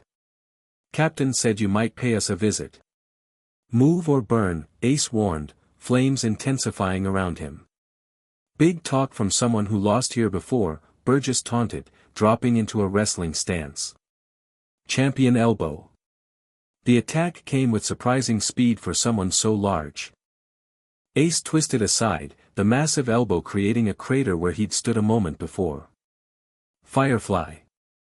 Ace countered, green-yellow flame orbs materializing around Burgess. Before the wrestler could react, they detonated in sequence, engulfing him in explosions. Burgess emerged from the smoke, singed but still standing. Gonna take more than sparklers to stop me.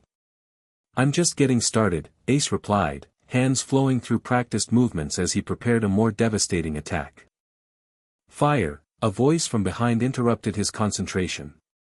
Looking for me, Fire Fist. Ace froze, the half-formed attack dissipating as he turned to face the speaker. Blackbeard stood 20 yards away, darkness swirling around one hand while the other created small, localized tremors in the air, a casual demonstration of his dual powers. Teach, Ace acknowledged, his voice cold with hatred. Zehaha. Just like old times, isn't it? Blackbeard spread his arms wide. You, me, Banero Island. Except this time, your daddy isn't around to die for you. Flames erupted around Ace, his control momentarily slipping at the taunt. You don't get to speak about him. Why not? I'm the one who took his power, Blackbeard flexed his hand, the air distorting around it. The power that should have been yours, maybe. If you'd been stronger. If you'd been worthy. This isn't about power, Ace replied, fighting to maintain focus despite his rage. It's about justice. Justice? Blackbeard laughed. You sound like a Marine. What happened to the freedom-loving pirate I knew on Whitebeard's ship? He watched his father die to save him, Ace said simply. And vowed that sacrifice wouldn't be wasted. For just a moment, something like genuine emotion flickered across Blackbeard's face, not remorse, exactly, but perhaps recognition of the weight his actions carried. Then his mocking grin returned full force. Noble words, he sneered. But they won't save you or stop what's coming. The era of Whitebeard is over. My era has begun. Your era ends today, Ace declared, flames coalescing around him into a fiery aura. Flame Emperor. The massive fire construct formed behind Ace, a towering figure of pure flame that dwarfed even Blackbeard's substantial height. Heat radiated outward with such intensity that nearby structures began to smolder and melt. Impressive, Blackbeard acknowledged, darkness gathering around him in response. You've gotten stronger. But so have I. He thrust one hand forward, darkness erupting toward Ace's flames. Black Vortex. The gravitational pull caught the outer edges of Ace's fire, drawing it toward the darkness. But unlike their previous encounter, Ace didn't attempt to resist directly. Instead, he channeled more power into the flame construct, compensating for what was being absorbed. You can't absorb all of it, Ace realized aloud, understanding suddenly dawning. Your darkness has limits. Maybe, Blackbeard admitted, strain showing on his face. But I have two powers now. His other hand slammed into the ground, sending a focused tremor directly toward Ace. The earth split between them, a fissure racing toward the fire user with devastating speed. Ace leapt aside, maintaining his flame construct while avoiding the quake attack. Two powers with divided focus, he observed, a new strategy forming. You can't use both at full strength simultaneously. I don't need to, Blackbeard countered, continuing to absorb flames with one hand while sending another, larger tremor with the other. Just need to wear you down. Ace dodged again, but the pattern was becoming clear. Blackbeard was right, he could maintain both powers indefinitely at reduced strength, creating an unwinnable war of attrition. Fire would eventually exhaust its fuel, while darkness and earthquakes could continue as long as Blackbeard had stamina. Time for a new approach.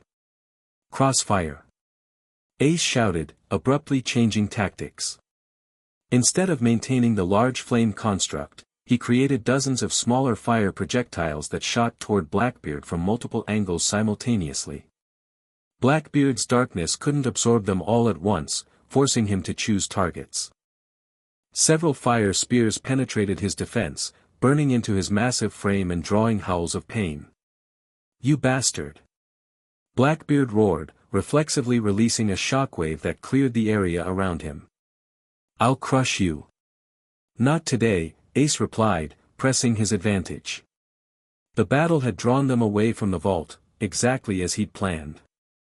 Behind Blackbeard, visible through gaps in the ongoing battle, Marco and several other commanders had reached the vault entrance. Blackbeard, focused entirely on Ace, hadn't noticed. Black hole. Darkness expanded outward, a crushing gravitational field that pulled everything toward its center, debris, weapons, even smaller fighters caught in its range. Ace planted his feet, coating them with flame jets that counteracted the pull. You're predictable, Teach, Ace taunted, maintaining his position despite the strain. Same tricks as last time. Then try this. Blackbeard slammed both hands together, combining his powers in a way that defied logical understanding. The resulting attack was neither darkness nor earthquake but something new, a void-like distortion that shattered reality itself as it raced toward Ace. Ace's eyes widened at the unprecedented display. No defense presented itself, the attack was too large to dodge, too strange to counter with flames. Instead, he poured everything he had into a desperate offensive. Great Flame Commandment, Flame Emperor. His ultimate attack erupted forward, meeting Blackbeard's combined power in a collision that seemed to bend the very fabric of the world around them. Light, darkness, fire, and void crashed together with such force that everyone on the island felt the impact.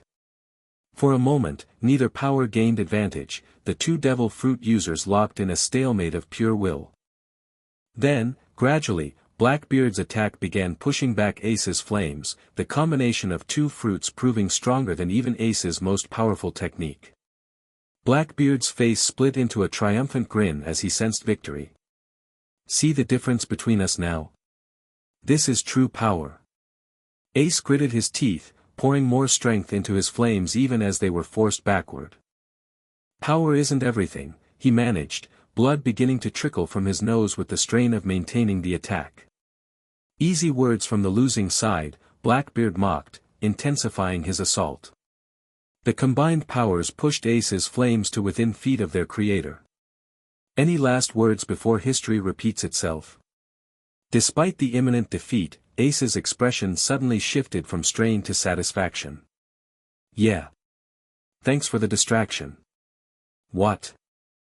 Blackbeard's confusion lasted only a second before understanding dawned. He whirled around just in time to see Marco emerge from the vault, followed by Vista and Josu, each carrying containers of experimental devil fruits. No! Blackbeard roared, instinctively redirecting his attack toward the fleeing commanders. It was the opening Ace needed. With Blackbeard's focus divided, Ace poured everything into one final surge of his Flame Emperor. The massive fire construct crashed through Blackbeard's weakened defense, engulfing the traitor in a conflagration hot enough to melt stone. Blackbeard's scream echoed across the island as the flames consumed him. Yet even as he burned, darkness erupted outward, a desperate attempt to absorb the fire. The competing powers created a swirling vortex of flame and shadow, with Blackbeard at its center. Through the chaos, Ace spotted a critical detail: while Blackbeard fought the flames, his earthquake power had gone dormant. He couldn't maintain all three simultaneously, his two devil fruit powers plus defense against Ace's attack. Now! Ace shouted to Marco, who immediately understood. The phoenix swept down from above, blue flames trailing as he delivered a devastating kick to Blackbeard's exposed back. The impact sent the burning pirate crashing through several buildings before he disappeared in a cloud of debris and flame. Marco landed beside Ace, resuming human form. "We got most of them," he reported tersely. "Vista's setting charges to destroy what we couldn't carry." "And Blackbeard?" Ace asked, eyes fixed on the rubble where their enemy had disappeared. "Don't be foolish," Marco cautioned. "He's wounded but not defeated. We achieved our objective. Time to withdraw." Ace hesitated, clearly torn between completing the mission and pursuing personal vengeance. Before he could decide, the ground beneath them began to tremble, not a focused attack but a building rage transmitted through Blackbeard's power. "Pirates!" Blackbeard's voice boomed across the island, pain and fury evident in every syllable. "You think you've won? This is just the beginning." The rubble exploded outward as a battered, burned, but still very much alive Blackbeard emerged. His clothes were charred, skin blistered from Ace's flames, but his eyes burned with undiminished malice. "I'm taking everything from you," he promised, darkness and tremors emanating from him in waves. "Your lives. Your powers. Your futures. Everything." "Another time," Marco said firmly, grabbing Ace's shoulder. "We've done what we came to do." As if to emphasize his point, a massive explosion rocked the island as Vista's charges detonated, destroying the vault and whatever experimental fruits remained inside. Simultaneously, smoke signals from the harbor indicated the revolutionary forces had completed their phase of the mission. Ace looked between Blackbeard and Marco, internal conflict visible on his face. Finally, with visible effort, he nodded. "Mission first. Revenge later." "Wise choice," Marco approved, transforming back into his phoenix form. "Now let's go before he recovers enough to use both powers properly again." As they retreated, Blackbeard's rage-filled roars followed them across the island. "Run while you can. I'll hunt down every last one of you. No one escapes Blackbeard." On the designated rendezvous ship, Ace stood at the railing watching Bonero Island recede into the distance. Smoke still rose from multiple points, evidence of their successful raid but also of Blackbeard's continued survival. "We hurt him," Luffy observed, joining his brother. "Destroyed most of his research and fruits. That counts as a win." "But he's still alive," Ace replied, frustration evident in his voice. "Still has both devil fruits. Still dangerous." "Yeah," Luffy acknowledged simply. "But weaker than before. And we're getting stronger." Ace glanced at his brother, noting the determined set of Luffy's jaw. What did your group find in the research wing? Scientists. Lots of papers. Some weird black liquid stuff that Jinbei said was super dangerous. Luffy shrugged. We got the people out and burned everything else. Black liquid? Marco asked, approaching with interest. Was it contained in special vials? Yeah, Luffy confirmed. The scientists were really scared of it. Said it was something called null matter that could mess up devil fruit users permanently. Marco and Ace exchanged significant looks. You destroyed it all? Marco asked. Most of it, Luffy replied. Saved one veil because the head scientist guy said it might be important to understand what Blackbeard was trying to do. Smart, Marco approved. That research could be crucial in developing countermeasures against whatever Blackbeard attempts next.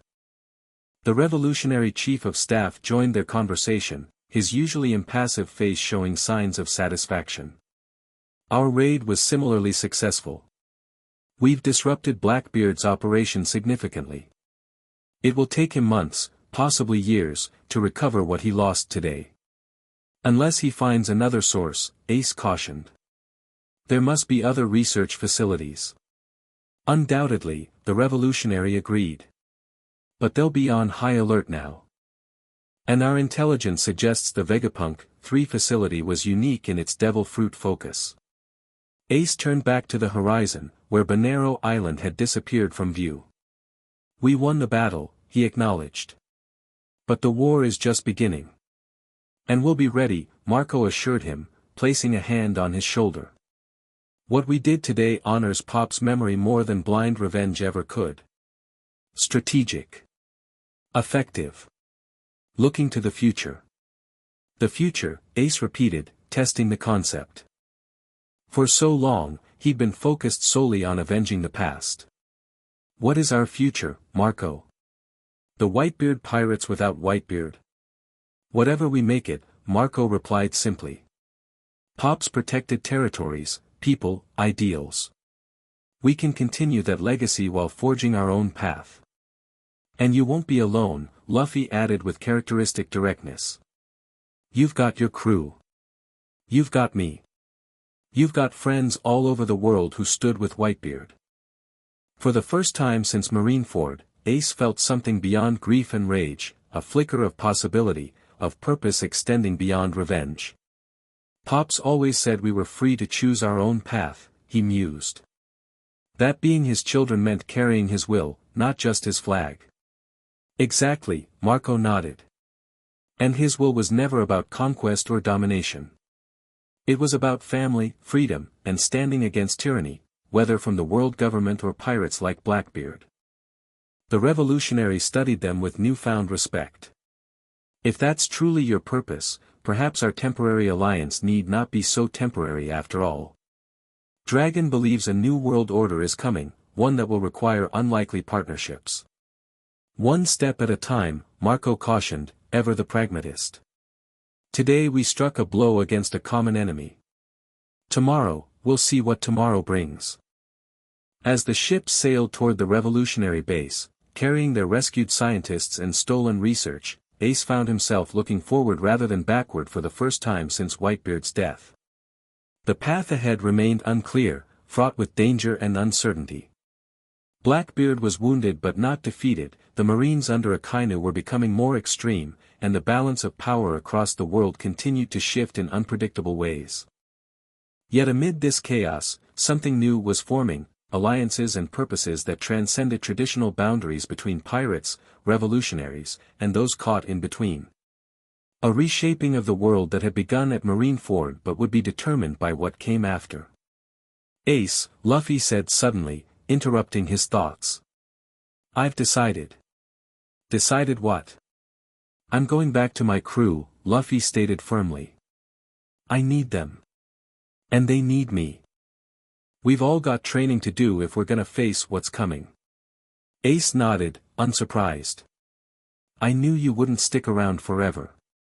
But I'll come when you call, Luffy promised, his expression unusually serious. No matter where I am or what I'm doing.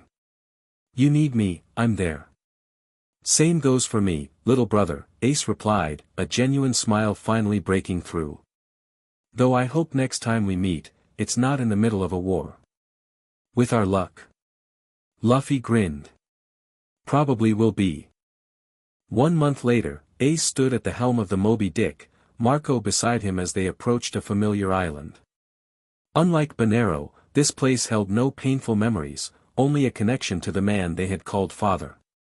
Are you sure about this? Marco asked quietly, aware of the significance of their destination. Ace nodded, resolve evident in his bearing. Pops would want us to continue what he started. This is the first step. Below deck, the remaining Whitebeard commanders prepared for landing, weapons and supplies ready for what might await them. The island before them had been among the first territories Whitebeard had claimed protection over decades ago. After his death, it had been targeted by opportunistic pirates seeking to fill the power vacuum. Those pirates were about to learn a harsh lesson. Send the signal, Ace ordered. A flag was raised, the familiar crossed bones of the Whitebeard pirates, but with a new addition, flames encircling the skull, symbolizing rebirth from the ashes of Marineford. As they approached the harbor, they saw evidence of the island's suffering, burned buildings, damaged docks, people who looked up with fear as another pirate ship approached. But when they recognized the flag, that fear transformed into something else, hope. It's the Whitebeard pirates. They've come back. We're saved. The cries spread through the gathering crowd as the Moby Dick docked. Ace stood at the railing, looking down at the people his father had protected for so long.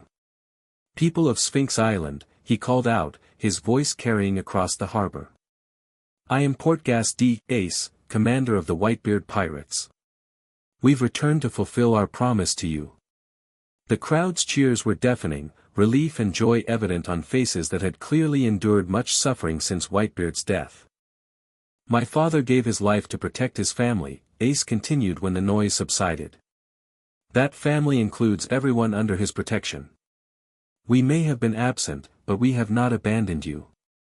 Marco stepped forward. The pirates who have been raiding your island, where are they now? An elder from the village pointed toward the island's interior. Their ships are anchored in the eastern bay. They've made our town square their base of operations. Not anymore, Ace stated simply, flames flickering to life around his shoulders. Today, they learned that Whitebeard's protection didn't die with him. The commanders disembarked, villagers parting to let them pass as they headed toward the town square.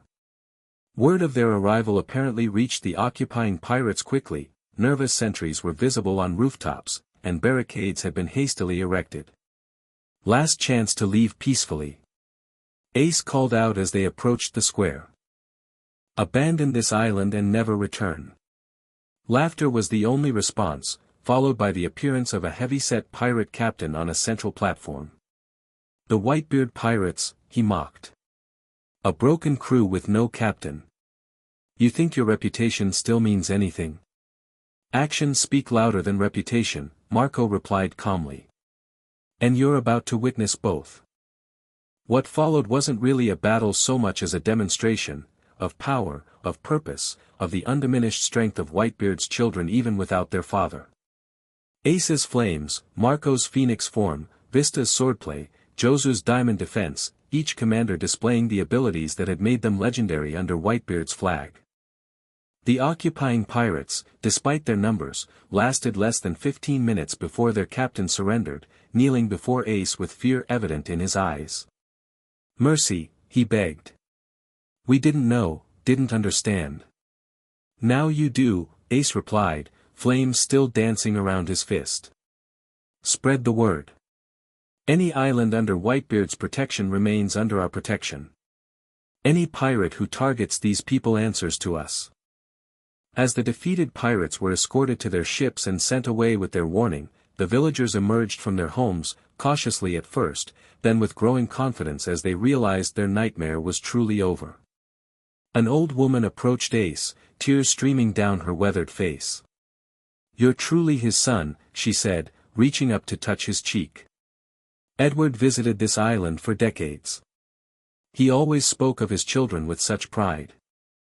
Ace bowed his head, accepting her touch with respect. "We're continuing his legacy," he assured her. "In our own way, but with his spirit." "What happens now?" the village elder asked Marco. Whitebeard maintained balance among the great powers. With him gone, a new balance will form, Marco acknowledged. There are still 4 emperors, Kaido, Big Mom, Shanks, and now Blackbeard. The Marines grow more extreme under Akainu's leadership. Revolutionary forces gather strength. "And where do you stand in all this?" the elder pressed.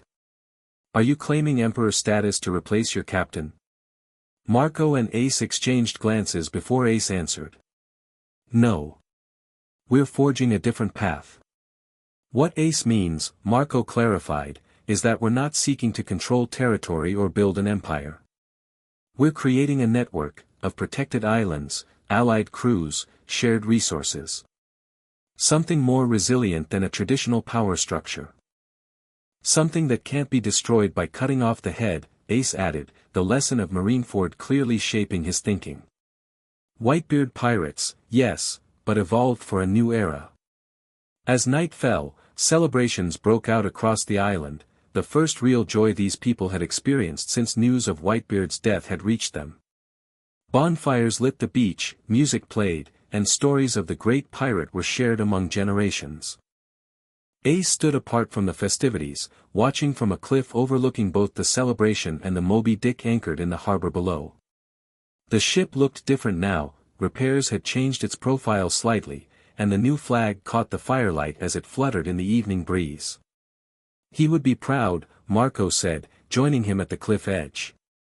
"This is exactly what he wanted for us. To keep fighting. Keep protecting people. To find our own way," Marco corrected. "To carry his will without being bound by it. To be free." Ace looked out at the vast ocean stretching beyond the island. Somewhere out there, Blackbeard was rebuilding his forces, the Marines were implementing their new, harsher policies, and Luffy was training with his crew for whatever challenges awaited them. "The world is changing," Ace observed. "Faster than any of us expected." "It always does," Marco replied philosophically. "The question is whether we change with it or get left behind." "We adapt," Ace decided, his expression resolute as he looked from the celebrating villagers to the ship that had been his home for years. "But we don't forget who we are or where we came from." He reached into his pocket, removing a small piece of paper, a vivre card that had once belonged to Whitebeard himself. Though the original had burned away with its owner's death, Ace had kept this fragment as a reminder. "For Pops," he said quietly, holding the paper up to the starlit sky. "For the man who called me son when no one else would. For the future he believed in." Marco placed a hand on Ace's shoulder, his own eyes reflecting starlight and memory. "For Whitebeard," he agreed. "And for what comes next." Below them, the celebration continued, a symbolic rebirth for both the island and the pirates who protected it. The flames of bonfires mirrored the determination burning within Ace, not the consuming fire of revenge, but the sustaining heat of purpose. Whitebeard had fallen at Marineford, but his legacy lived on, in his children, in the islands he had protected, and in the coming age that would be shaped by the values he had embodied. Freedom. Family.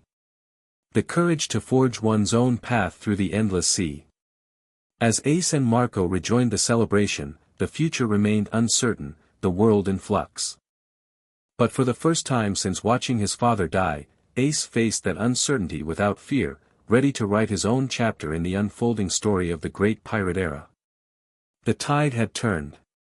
And with it, destiny itself. The end. Thank you for watching this video. Please be sure to subscribe to our channel and like this video.